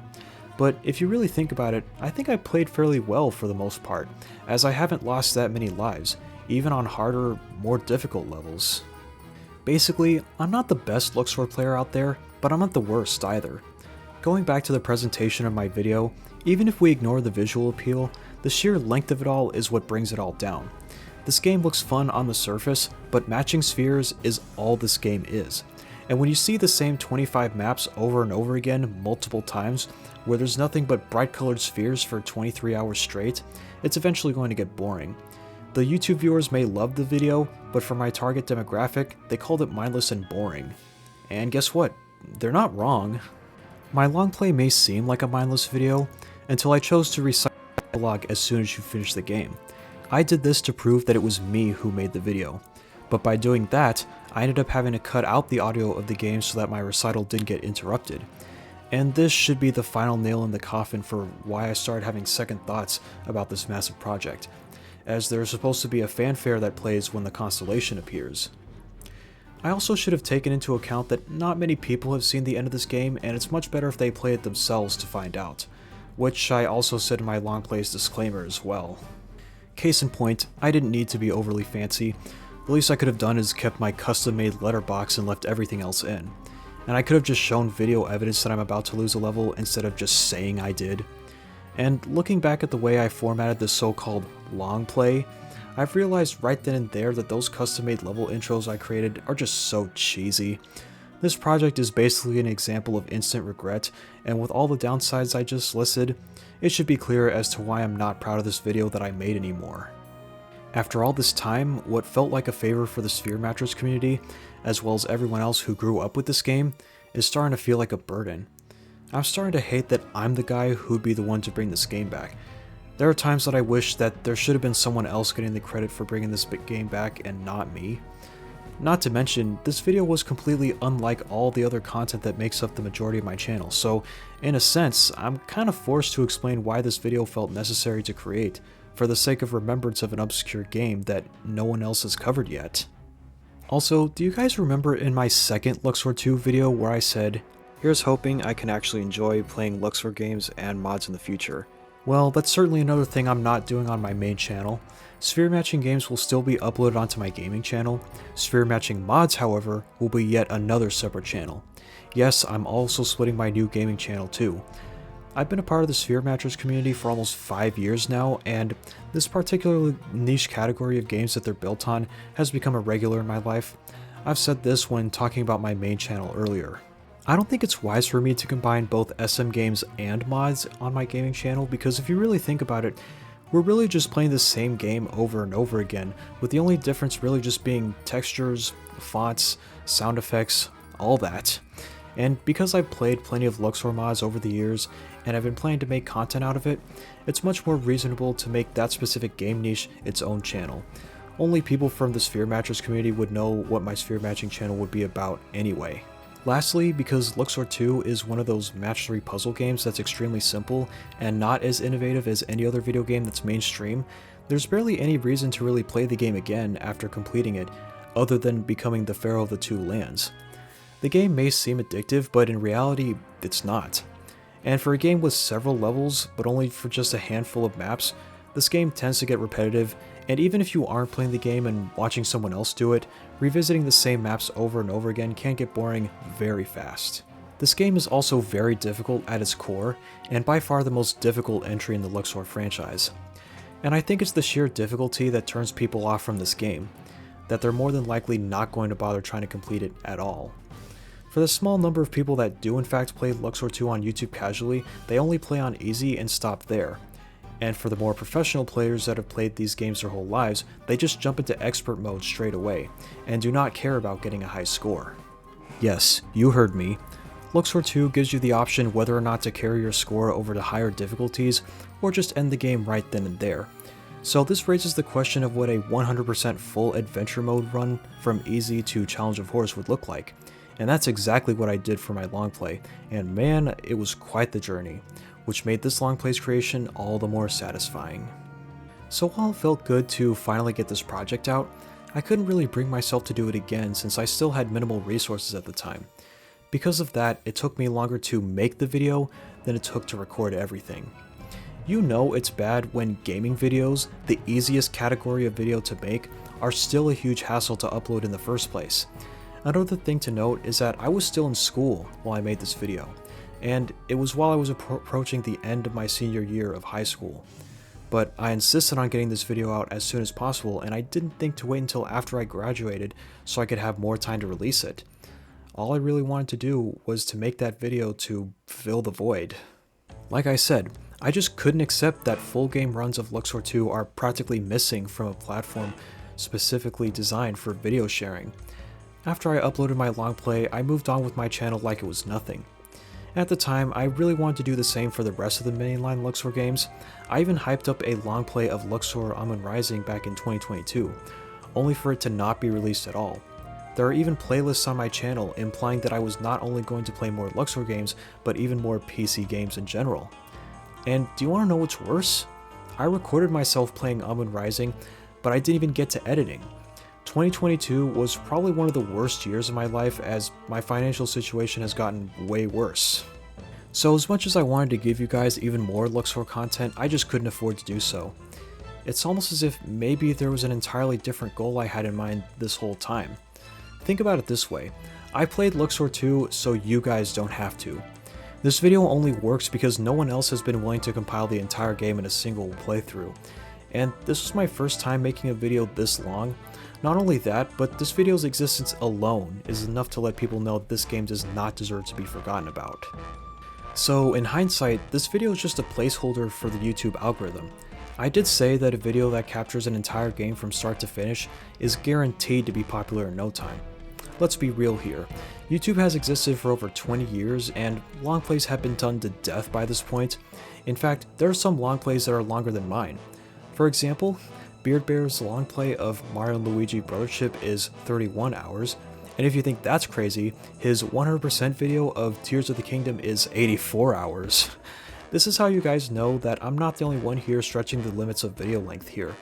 As the platform continues to grow, we've seen a rise in creators who prefer to combine footage instead of having it split up. This also applies to supercuts. Oh, and your favorite streamers? They can sometimes have their streams archived to YouTube for people to look back on, since Twitch apparently has a limit to how many live streams can be saved. It's why some streamers have a separate VOD channel on YouTube, which of course means that most of the videos there are several hours long. Let's not forget the 10-hour videos I mentioned earlier. Some of these videos can just be a black screen for all we know, and if these types of videos are allowed to exist, then my long play shouldn't be any different. I'm completely aware that not everyone is interested in Luxor 2 in terms of gameplay, so at least the demographic for my long play is satisfied in terms of nostalgia and nothing else. So even if some of my new viewers discover me through this video and inevitably get disappointed when they don't see me play the rest of the Luxor franchise, at least they'll see that I've made long plays of other games, and I know those videos will get better traffic because the games in question are more mainstream and will have a much higher chance of being recognized. I can't always give people what they want, and I wish the majority of YouTube viewers can understand that. It is also partly my fault that I didn't think to split my channel in the first place. No one deserves to be burdened by their own creation, so until someone else with a better reach is willing to play Luxor 2 from easy to Challenge of Horus and upload it to YouTube, even if it's split up into several parts, my video will continue to stay up. The only realistic thing I can do in this regard is to try and move on from it and pretend this video doesn't exist. And with that said, I have to make a point here of why you guys shouldn't make the same mistake I did. This is an example of what happens when you appeal to the lowest common denominator. The video is not the problem, it's my decisions that led to the publication of this video. My failure to brainstorm this further is why I'm tempted to private this long play when I feel like my channel is going to be hindered because of it, which is also another stressor I have to deal with. I did say that I could have played better anyway, so I'm thinking of playing Luxor 2 again, but on my gaming channel instead. I usually try to avoid making the same video twice on the same channel, especially my main one. I've already said that I'm going to do the same for my Just Dance videos as well. To conclude my Luxor 2 spiel, while this gigantic video may imply that I'm going to play the rest of the games in the Luxor series, as well as other puzzle games like it, I'm unfortunately not going to do that on this channel. I've made it clear by this point that I only made my Luxor 2 video just to get it out of the way, and that I've now realized that the views and overall praise that I get from that video is nothing more than a facade. The only good thing I got out of that video was a few people discovering the Sphere Matchers community, but other than that, was this video really worth it? I mean, this video is performing very well, and it would be a huge blow to my channel if I were to enlist this video right now. So I feel like the most realistic option to do is to just leave this video alone. You know, after looking at this video's criticism and taking my channel's existence into account, I brainstormed some more and I came to the conclusion that my channel is doomed to fail if I don't make a genuine effort. My videos are meaningless if no one watches them, and I can't just make mindless content either because that's what a content farm does. I don't think I'm ready for my channel to go down that route. Even the Sphere Matchers themselves agree that this video isn't worth making if people aren't going to watch the whole thing. They tried to warn me, and I didn't listen. So now that I finally realize the implications of releasing such a video, I'm here to clarify that you're not going to see me make a video this long anytime soon, and you're definitely not going to see me get overly fancy with my videos either. So now that you guys have seen what my most popular videos are, do you guys understand why I'm struggling here? Do you see why a small fraction of my videos are performing well while the rest of them aren't? It's very clear that I just couldn't pick a lane to stay in. I took the easiest approach to YouTube, and now I'm dealing with a conflict of whether or not I should keep my old videos for preservation or just flat out private them. I don't believe in deleting my own videos unless I'm absolutely certain that they provide no benefit for my channel. They don't really violate the terms of service, or at least I hope they don't. I doubt YouTube really cares that much about channel growth. I think they're more concerned about whether or not I'm actually following the terms of service. It all depends on the audience, and I'm making sure to take that into account from now on. So now it comes down to whether or not YouTube will actually give me a chance after all these years. Like, ignoring the fact that YouTube is very expensive, I'm still overthinking my channel to this day, as I'm actually worried more about the reception I'll receive regardless.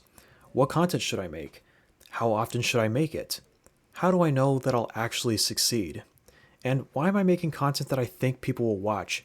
Why am I pushing myself when I know it's not worth it? And once again, should I really leave my ancient videos behind for good? At this point, I've decided that I've had enough. To make things easier for myself, I've chosen to take a much more refined, more nuanced, more realistic approach to my channel. My channel is unscheduled for a reason, and I'm making sure to keep it that way. So expect me to use YouTube a lot less moving forward, and it's not just YouTube, it's social media in general that I'm going to start using less frequently now. I slowly stopped using Facebook during 2019 when I was introduced to Instagram through one of my high school friends. I also made an announcement on my Facebook page in 2023 explaining that it's no longer the main platform I use anymore. I'm only on Twitter for commissioning artwork, and I don't really post and repost as often as I used to anymore. Nowadays, most of the time, I open the Twitter app and immediately exit out because Twitter usually suspends inactive accounts. Discord is an app that I've used the most during my hiatus, and I've slowly realized that the people who I've regularly interacted with have personal things in their own lives to deal with as well. Despite all that, I'm still going to keep my platforms up for the sole reason of keeping in touch with others. And I don't think people really care that much about what I do in my personal life anyway. Moving forward, I'll most likely just use my pages for blogging purposes only, and maybe just instead post pictures from time to time, and that would be it. And I think I'm also going to be showing my face and real name less often, as I don't need to share it for every video I put out. No one really needs to know everything about me. And most of the time, like, even if I were to record my face, it probably wouldn't even add anything to the video anyway. My Discord server is going to be the place where I'll be active the most, but I'm also going to make sure that that doesn't interfere with my life too. It would also be wise for me to clean up my social media pages every now and then. By the way, I'm still going to be making videos for my channel, they're just going to be spaced out more in favor of more meaningful content, ranging from a few days to maybe even a few weeks at most. And because YouTube's not my biggest priority anymore, at least right now, I'll probably just make videos when I'm bored or something. So yeah, I think I'm going to cut down on internet usage. It's not because of anything I did, nor do I dislike social media and have lost interest in it. It's because if I use my platforms for unimportant reasons, it's completely worthless since there's nothing to gain out of it. Now, this wouldn't be much of an issue if I can actually afford to go outside and enjoy life for real. When everything goes wrong in your life and it feels like all is lost, it's a good opportunity to actually get social for real. And with no way for me to afford to attend a real-world social gathering right now, where else do I go? That being said, I'll make sure to elevate all my future videos moving forward. If you scroll through my channel and take a look at my older content, you'll notice that I have a huge chunk of videos that all look the same, with an occasional miscellaneous video in between, and I keep resuming my previous style like nothing happened. It kind of ruins the flow of your channel's appearance and falls into inconsistency. Not to mention that my content is stuff that anybody can make, and it will be hard to tell the difference. When it comes to YouTube channels focused on variety, they're not a bad thing by themselves. The question is, what kind of variety? And that's exactly how I figured out how to take this channel. It's wiser to take the approach of being vocal, to make sure your voice is heard. It's also important for your channel to have consistency and only stick to just one direction to follow. Otherwise, I would be misleading people, and that's not a good thing. I have to be mindful of my audience and fully commit to actually growing my channel. I'm not going to have viewers become interested in my content, only for them to be turned off when they eventually discover the rest of my channel with underwhelming results. This is not YouTube in the 2000s anymore. As sad as it may sound, it's also the truth. With an entire new generation being raised exclusively on the internet, you can easily tell that you'd really need to work hard just to go viral. So when I say that I'm a variety channel, I mean that I discuss things that happen in my life that I'm interested in sharing. while everything else I create is categorized in different channels. So if you don't see videos that you would expect to see on my channel because you want more of what you came for, just keep in mind that I'm simply experimenting with my videos and I'm trying to find out what works, since my intent from the beginning was to attract any kind of audience that I could. And like I've said before, I've decided to split my channel to allow for any gaming content I make to have a fresh start. Most of my favorite video games aren't brand new and rather ones that I grew up with, which the intended demographic has gotten older and has moved on to other games. But for me, I'm different, and that's okay. Even if I'm a small channel, it's still important to pretend you actually do have an audience. And if you're going to have a platform on social media, you also need to accept the responsibility that comes with it. Therefore, I have a responsibility to tell the truth to my audience whenever I need to. And it's especially important for me because I describe my channel as a variety channel, meaning that I make content of all types. If anyone asks why I don't make my content that people would expect me to make anymore, show them this video and they'll at least have clarification as to why I've had to change my style. Whether they like it or not, at least there will be someone in my audience who's able to understand this. I do not believe in alienating my fans, so the least I could do is tell the truth. There's plenty of YouTube channels out there that have exactly what you're looking for. Change is a necessary evil for a reason. The amount of videos that I put out don't necessarily correlate towards my total number of subscribers. If making just one type of content is all your channel is, then it's going to get boring really fast. The problem here is the fact that my content appears somewhat repetitive instead of unique. I was playing the same video games over and over again, and while there's at least something to help differentiate the different videos, it's also mindless because all I'm doing is just playing video games and that's it. I never really spoke in my old videos because commentary would add nothing to them. Let's plays, voiceovers, and commentary that is wholesome has lost its charm. But it's through no fault of their own because the original demographic of YouTube has grown up and has moved on with their lives. I feel like I have an unfair advantage because I've been on YouTube for pretty much my whole life to understand the culture of the platform and how to really get people interested in your content. And this is why I have confidence that my channel is destined to succeed. It all comes down to the execution and channel history. More videos doesn't mean more subscribers. The only reason my channel somewhat works and has actually continued to grow even while I was gone was because of my most popular videos. What also helps me is to remind myself that there's always that one video that will help you get discovered, and that adding on to the fact that I still keep my channel active by liking, subscribing, and commenting on other videos and channels, it's not just the videos that help your channel grow, it all comes down to your own activity. There have been some channels out there run by people who are open about themselves, and I understand why to some extent. You might be alone, you might be bored, you have no problem sharing your face to the world. The same rings true for me because I've also shown my face on this channel without a care in the world. There's also the time where I've had my subscriptions public for anyone to see. Even though I haven't been making videos during the time I've been away, it still didn't stop me from using every other feature that YouTube has. I've been interacting with other channels simply because I appreciate their content. And yeah, while it may look like I've been too caught up to realize that I was distracting myself from more important things, it didn't take me until I started working at my first job for all of that to change. And like I've mentioned in my Just Dance section, I've still found ways to show up on other people's channels, and I still find just as much enjoyment in doing that compared to me just making videos on my own channel. This is what I've been missing this whole time: social interaction. So I tried to be active on every social media platform that I was on, and the more I stayed, the more I realized I wasn't getting anywhere.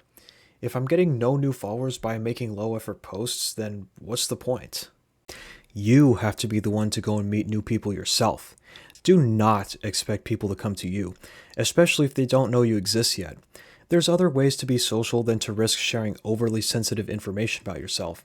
At first sight, it may not seem like a big deal because people are pretty open about who they associate with as long as there's no bad blood between all parties involved.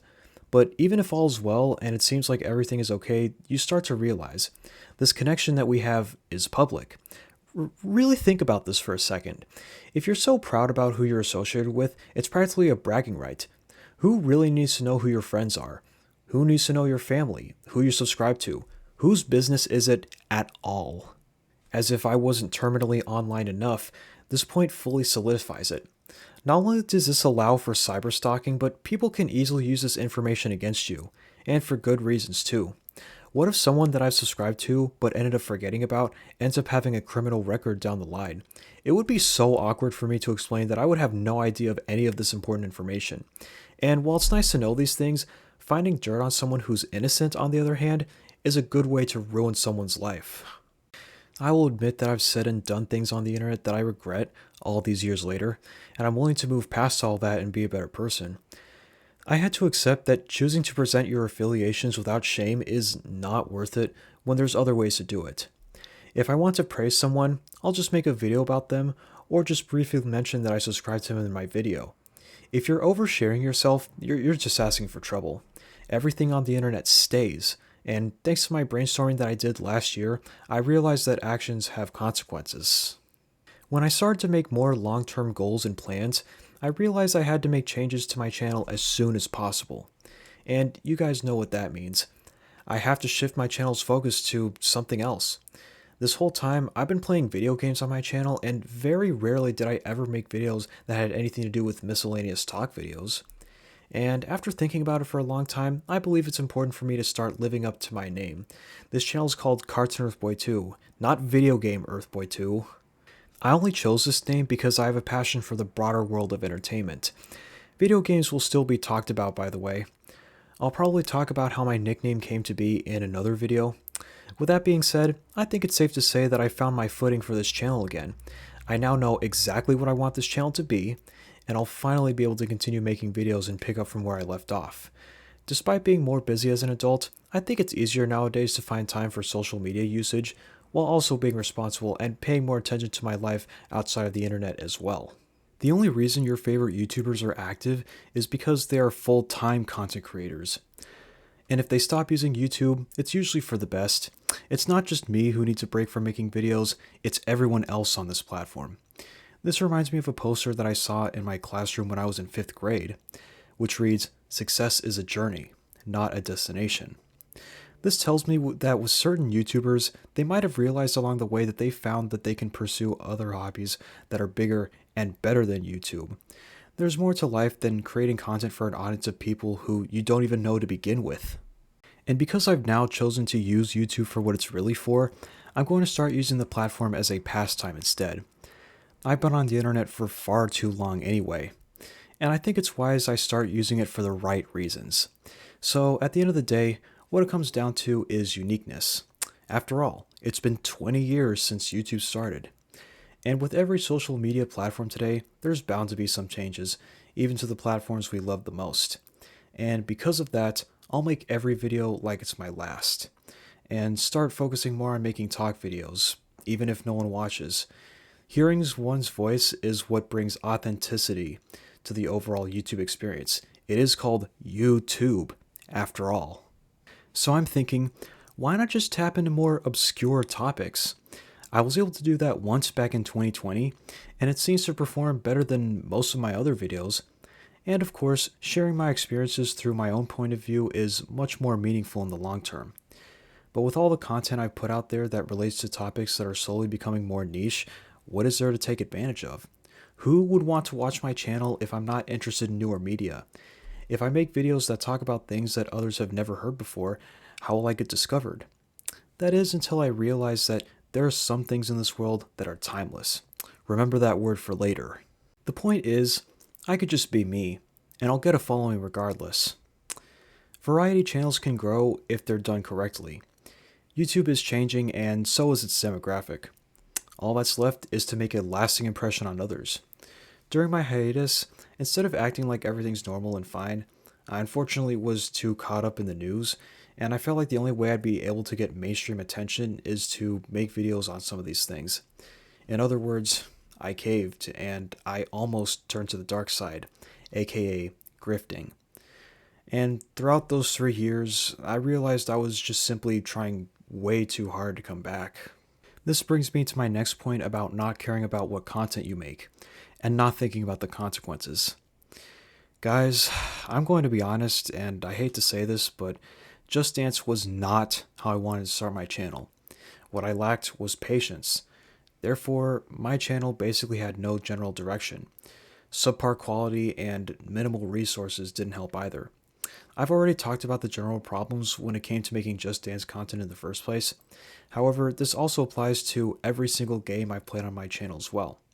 No effort, no engagement. Think about it. If I don't have much time, then I shouldn't force myself to get it out as soon as possible. While I do in fact make YouTube videos for fun, people need to realize that making rush projects aren't fun. This is how you end up with content that looks unfinished. It happened a lot more when my Just Dance videos made the transition from simple phone recordings to videos that were actually edited. And the result is no major differences whatsoever. Let me remind you that I burned out because of Just Dance. I realized last year that there's no point to me making those types of videos if I don't enjoy doing them anymore.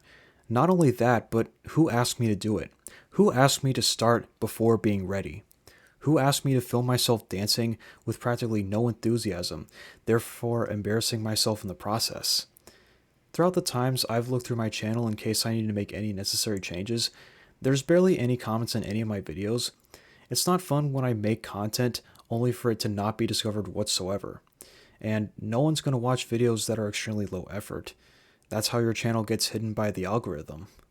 This of course means that I should have been more patient with obtaining the proper resources to make videos that are of better quality. Dull, bland, lifeless, and repetitive half-baked videos are not the way to go. You don't just take the easy way out. This is something I should have realized as soon as I even started YouTube in the first place. My biggest mistake was prioritizing quantity over quality, when it should really be the other way around. It's very telling that I didn't care about anything in my videos other than to just get them out. For some of my videos, the camera will blur out for no reason. There's also a video where the recording is overexposed, making it partially unviewable. Sometimes the blinds on the kitchen window barely block out any light. These were some of the worst problems I've run into when recording my videos. The problem here is that I knew about these issues, yet I still uploaded the videos anyway. This is something I should have taken into account when making videos in the first place. I meant it when I said that I'd save money to set up a new studio, because that includes me eventually getting a better camera. I'm tired of my recordings blurring out like that. My channel is not going to grow very much if my videos aren't interesting enough. Sure, people will still watch them and I'll still get views, but the YouTube algorithm says otherwise, and my videos just don't work long term. And that's the most upsetting part about YouTube today. It's not the 2000s anymore. Gone are the days where you'd instantly go viral by making just one entertaining video. Our favorite cartoons make it look so easy, but in our world, it's not.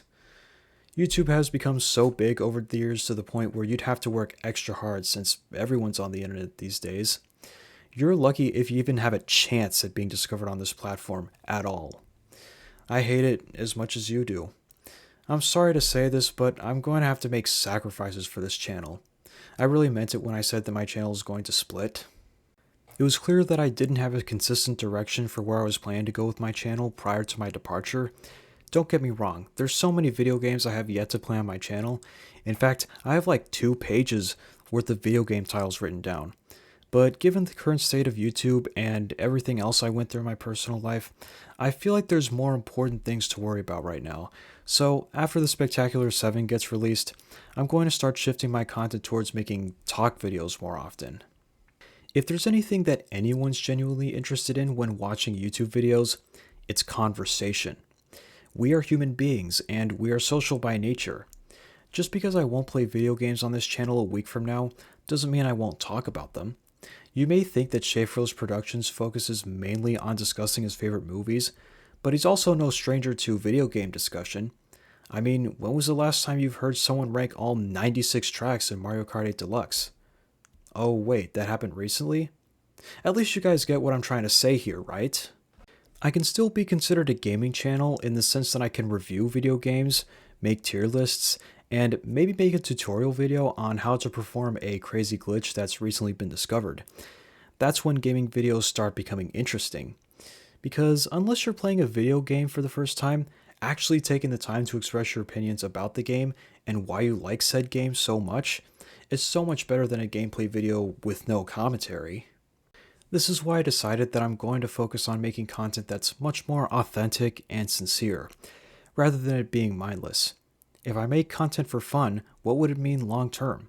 How do I know that people will be interested in my content for the content, instead of the person who made said content? If you've read my brand new description of my channel, you'll realize that I'm geared towards older topics. It may not seem obvious, but I've been hinting towards the topic of nostalgia for pretty much this entire decade. Considering that the glorification of modern history has become the norm for the last few years, I don't think it would be a bad idea to tip my toes into that specific corner of the internet. Think about it. We've all grown up the same way. We've all had similar experiences, haven't we? And if nostalgia is getting much more normalized with Gen Z peeps like myself, it would make sense for me to contribute to that, right? After all, YouTube's primary demographic is in fact the 2000s kids, without a shadow of a doubt. I will explain later in further detail why I chose to go with this style of content and why I'm also choosing to be rational and to try and give newer stuff a chance. Going back to my channel moving forward, as much as I would like to play as many of my favorite video games on my channel as possible, I can just remind myself that I don't need to in order to be successful. And it's not like I'm never going to return to gaming videos ever. I have all the time in the world to make those kinds of videos. They're so much more simpler than every other video that takes actual effort to be put in, which is why I've decided to prioritize other projects from now on. I haven't forgotten about that. Remember when I said that I've shifted my focus toward talk videos moving forward? While this new approach might also seem to be inefficient, it could actually work if done right. Literally anyone can talk about the things they enjoy in life, but the biggest factor here is whether or not I'll actually be discovered. There's an audience for everything, so it's not like I won't be discovered at all. And because using the internet has become the norm in today's society, I'm guaranteed to get at least some followers no matter what. So going back to what happened after I left, it's very clear that I had no plan as to how I was going to spend my time away from YouTube. So what did I do instead? Well, the only thing I actually did to really benefit myself was to get a job. Even though it's the less preferred option, it's the most common thing to do to try and fix my financial problems while I figure everything else out. And I wouldn't have been able to do so if it wasn't for my first realization. At some point during the summer of 2022, I decided to ask myself this question, and this is something that everyone else needs to ask themselves too. What could I do now instead of later? This is another problem that I realized back in November. It's the fact that I had too many unrealistic expectations for myself that I neglected to realize what I could be doing better with my time. If you guys have been keeping in touch with me outside of YouTube, you'll notice that I've been hyping up a documentary of sorts for pretty much this entire hiatus. About a few weeks after I left YouTube, instead of focusing entirely on my personal life like I said I would, I unfortunately became even more distracted than ever. Since I was done with school, naturally I had so much free time, which should have been spent doing something else. I've already said that I made a very important talk video back in 2020, and that I don't make those kinds of videos as often as my other ones. Well, I want to do it again for a return video. All this time I've been gone, I've become more critical of the world. I've started reading more news articles, I've been asking questions about my own existence, but I think the problem is when I became drawn to commentary videos. And before anyone freaks out, no, I am not on YouTube to jump on trends that I know for a fact I'm not going to enjoy making videos on. This is something I realized after I had the idea in the back of my mind this whole time. I had to figure out how to stop myself from caving into the idea that you'll get a guaranteed following when spreading awareness about real-world events, to put it lightly. And even if I did go down that route, it would be a recipe for disaster, as I would end up fearing being censored and shadow banned. So for me, it's just not worth it when my channel is still growing and I know that I'm better than that. And that my channel has way better potential than to just be a news outlet and for me to end up being a grifter, intentionally or not. I know that I've said that making different kinds of videos is high risk, high reward, but when it comes to politics, it's too big of a risk to take. I came here to have fun. I'm not an activist. As much as I want to help others, this is not what I'm on YouTube for. I save those things for other platforms. I've consumed way too much news, and it's another thing that's been preventing me from returning, especially if it's bad for my overall mental health. If I'm not a commentary-based channel and my documentary is a video I never wanted to make in the first place, then why bother? All that project did was hold me back, as I wasn't going to really enjoy making it, in addition to everything else going on in my life that I can't control. I wanted to come back strong and prove that I actually matter to this platform, when in truth there's plenty of other ways to do that. And what better way to come back than to play Mario Party 9, which is my most favorite video game of all time. I know that I've already played that game back in 2018, but that video was really just foreshadowing for this latest video. And to think that for 3 whole years I could have been making content that I actually enjoy and would have helped my channel grow regardless, I've realized right then and there that I've made a big mistake. 1 strike, 2 strikes, 3 strikes, you're out. This is not going to work. I've wasted more than enough time for no good reason at all. And so I've decided that my New Year's resolution for 2025 would be to prioritize returning to YouTube immediately.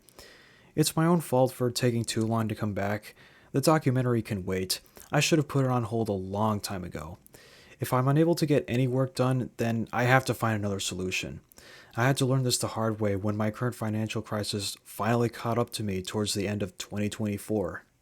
Like I mentioned a while ago, this was the wake-up call that made me do even more brainstorming and realize that publishing a documentary like this right now, when I could just make any other video that I'm actually passionate about with no problems at all, and with YouTube getting more strict these days, I knew this was a bad idea all along. It's completely insane for me to have this one project be the primary focus of my channel when it could literally be done at any time. I was just so delusional that I've never got my priorities straight. I regret ever misusing that time, all because of a fantasy that should have never come to light. I've been hyping it up when I really didn't need to. And from that point on, I've decided to shelf this project until further notice. Yes, you heard me, I'm shelving this project. While I'm finally relieved that this documentary is off to the side and I won't have to worry about it holding me back anymore, I am still not satisfied with this project being unreleased. The show must go on. I've mentioned earlier how I don't like leaving videos unfinished, so rather than just flat out cancel the project, I've decided to work on it on the side if it's ever on my mind at the time. I might even work on it in order to offset some of my stress if I'm ever having a bad day.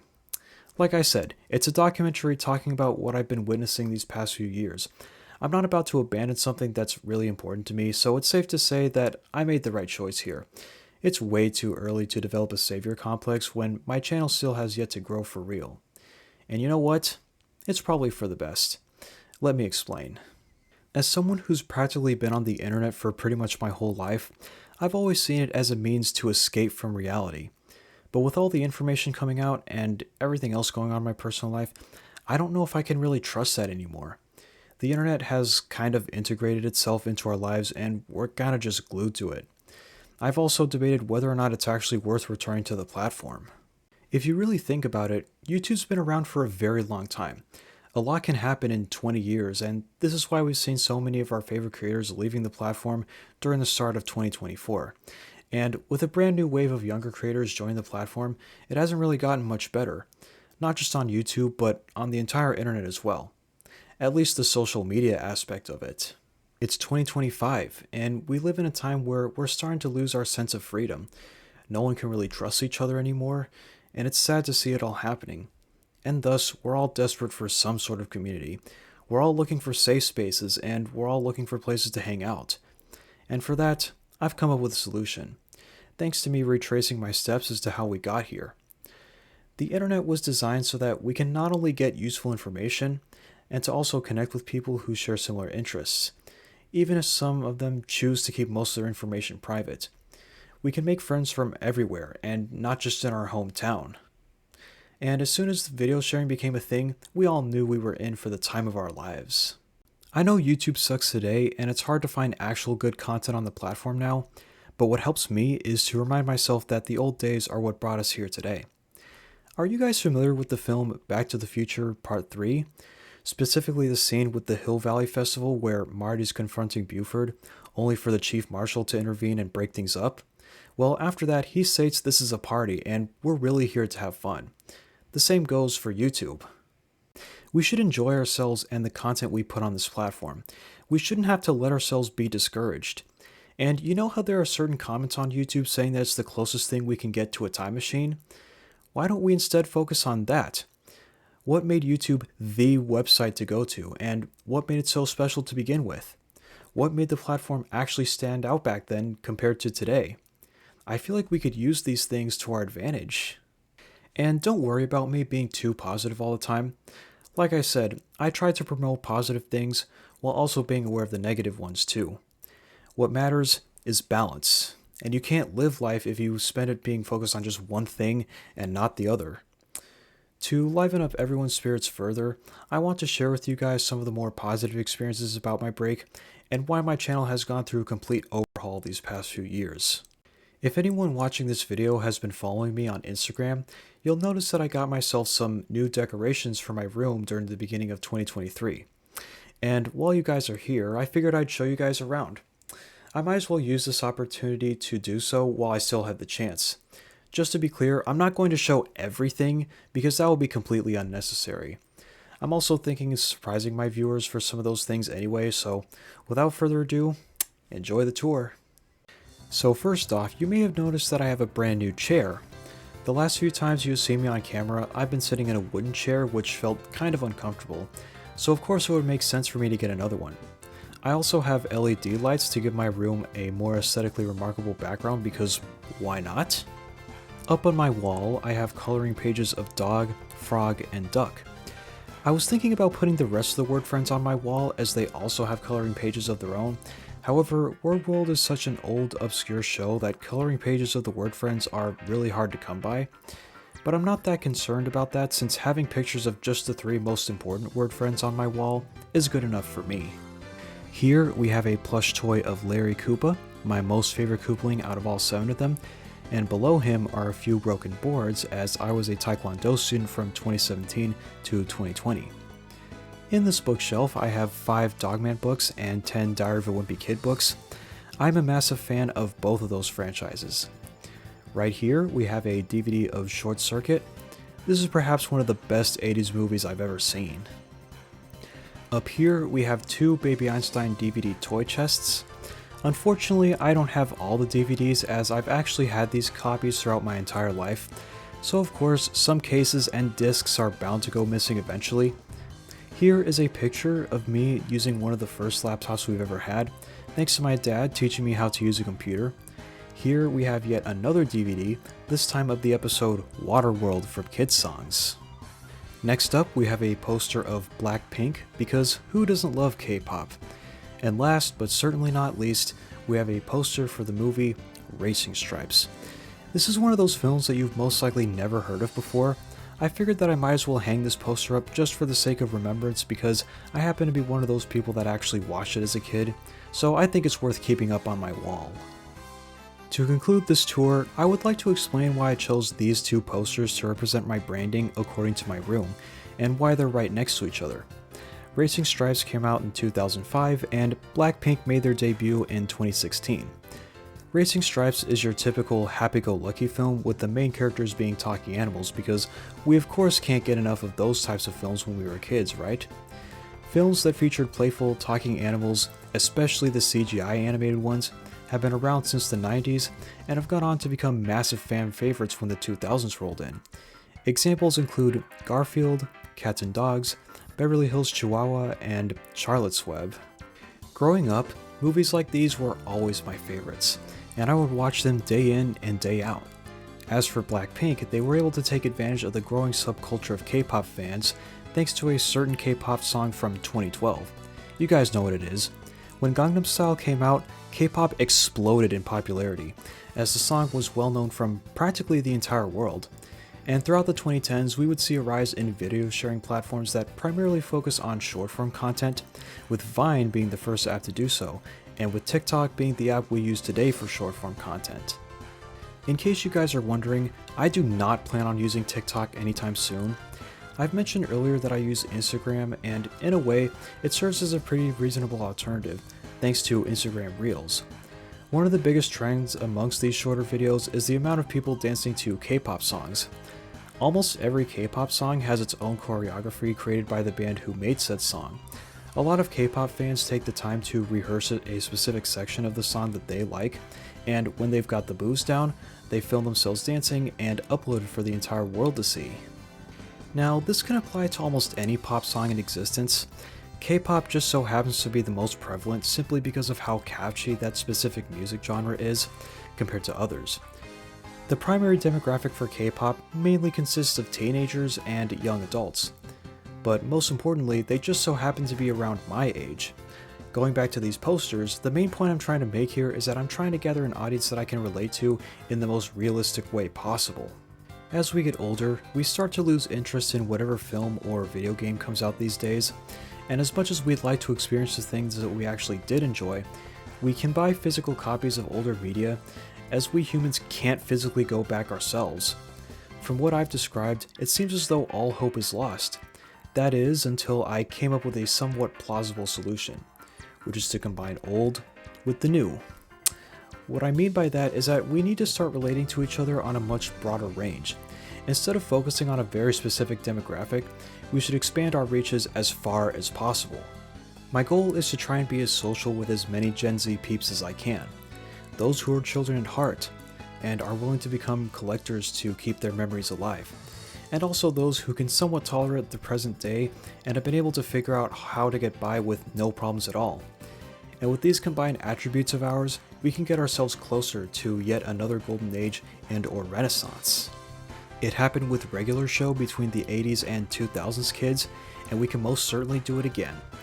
And it starts with me. These two posters aren't just here because I like them so much. They're here because I want to prove to people that I care. Thank you for coming to my TED Talk, and this is where we conclude the tour. Before we continue, I'd like to bring up my earlier statement about being a child at heart. The statement makes it obvious that I want to appear younger for as long as possible. Now this might sound hypocritical coming from me because I still have my mustache, but I've decided to keep it to let people know that I've actually had life experience and that facial hair is a symbol of true masculinity. It's me basically telling people that I'm not the same person I was back in 2021, compared to today where I'm acting a little more mature and honest today. Think of this mustache as a sign of progress rather than age. I do plan to eventually shave it because I want to look young for as long as possible. It's also reassuring to know that nowadays we become more accepting of who we are and have found a way to break free from stereotypes. Me choosing to remove my mustache doesn't make me any less of a man, and I'm so glad to live with that information moving forward. So now that you've seen the things I've shown you in my room, you get the gist of what I'm getting here, right? My passion for entertainment, my desire to be a collector someday, me being a child at heart, discovering lost media that no one has talked about yet. Basically, I'm trying to gain an audience of people who are primarily around my age, people that I can relate to on a more personal level, while also promoting escapism. I want to represent Gen Z the right way, as much as possible. You're going to see a lot of that in this channel moving forward. At least not right now, because I've said that I'm not going to upload as often as I used to for the time being. You guys need to remember that the only reason I made this video is to let people know where I've been and nothing else. And the reason why I showed you guys around is not just because I want people to know a little bit more about me and why my branding is the way that it is due to my childish personality, but it's also because I may never get an opportunity like this again. So while I do think it's important to show but don't tell, since oversharing could backfire on you, my chances of gaining a following could be taken away from me at any point, and I wouldn't even know it. And this is why I'm taking this opportunity to be as social as possible, as this is something that's been missing this whole time. I'm still mad at myself that it took me this long to figure it out. Real talk, I'm not expecting 2025 to be a fun year for me at all. Because of what's been going on in my life lately, I'm slowly losing my drive for content creation because of this. The worst part about this is that I'm not even that interested in being a YouTuber forever, and yet, YouTube is also unpredictable, so I can't guarantee that this platform could even work as a pastime for me either. Everyone needs to understand that being a successful YouTuber isn't important, and that social media is not reality. I'm only doing this because I want to make up for everything I missed out on in my life. That way I won't have to do it again. I know that my Discord server is currently unfinished, but at this point, it's now or never. I'm also aware that it's not the brightest idea to make my server public to anyone who can click on it, as the internet is a breeding ground for trolls and hackers. Discord servers can also be raided, which is another reason why I initially had mixed feelings about releasing my server to the public, but at this point in time, what other choice do I have? Well, it's to find out. The least we could do is try. This also applies to my earlier statements about my upload schedule moving forward. Remember, if you don't see me uploading very often at a certain point, I'm either busy making a talk video or I'm just genuinely focusing on my personal life. I cannot afford to let YouTube distract me anymore. And just to be clear, I'm not expecting to be popular, and I think it's for the best. And even despite all that, I always remind myself that you'll always find someone who's willing to be there for you, regardless of what you've been through. And that's what really matters most. All I can do for now is work with what I've got and see where I can go from there. Thanks to everyone who's been able to stick around until the end of this video. Remember, I am and always will be an unscheduled YouTuber. I'll try to make things work even if I can't be here all the time moving forward. I've been Cartoon Boy 2, nostalgia's valid, and I'll see you guys in the next one.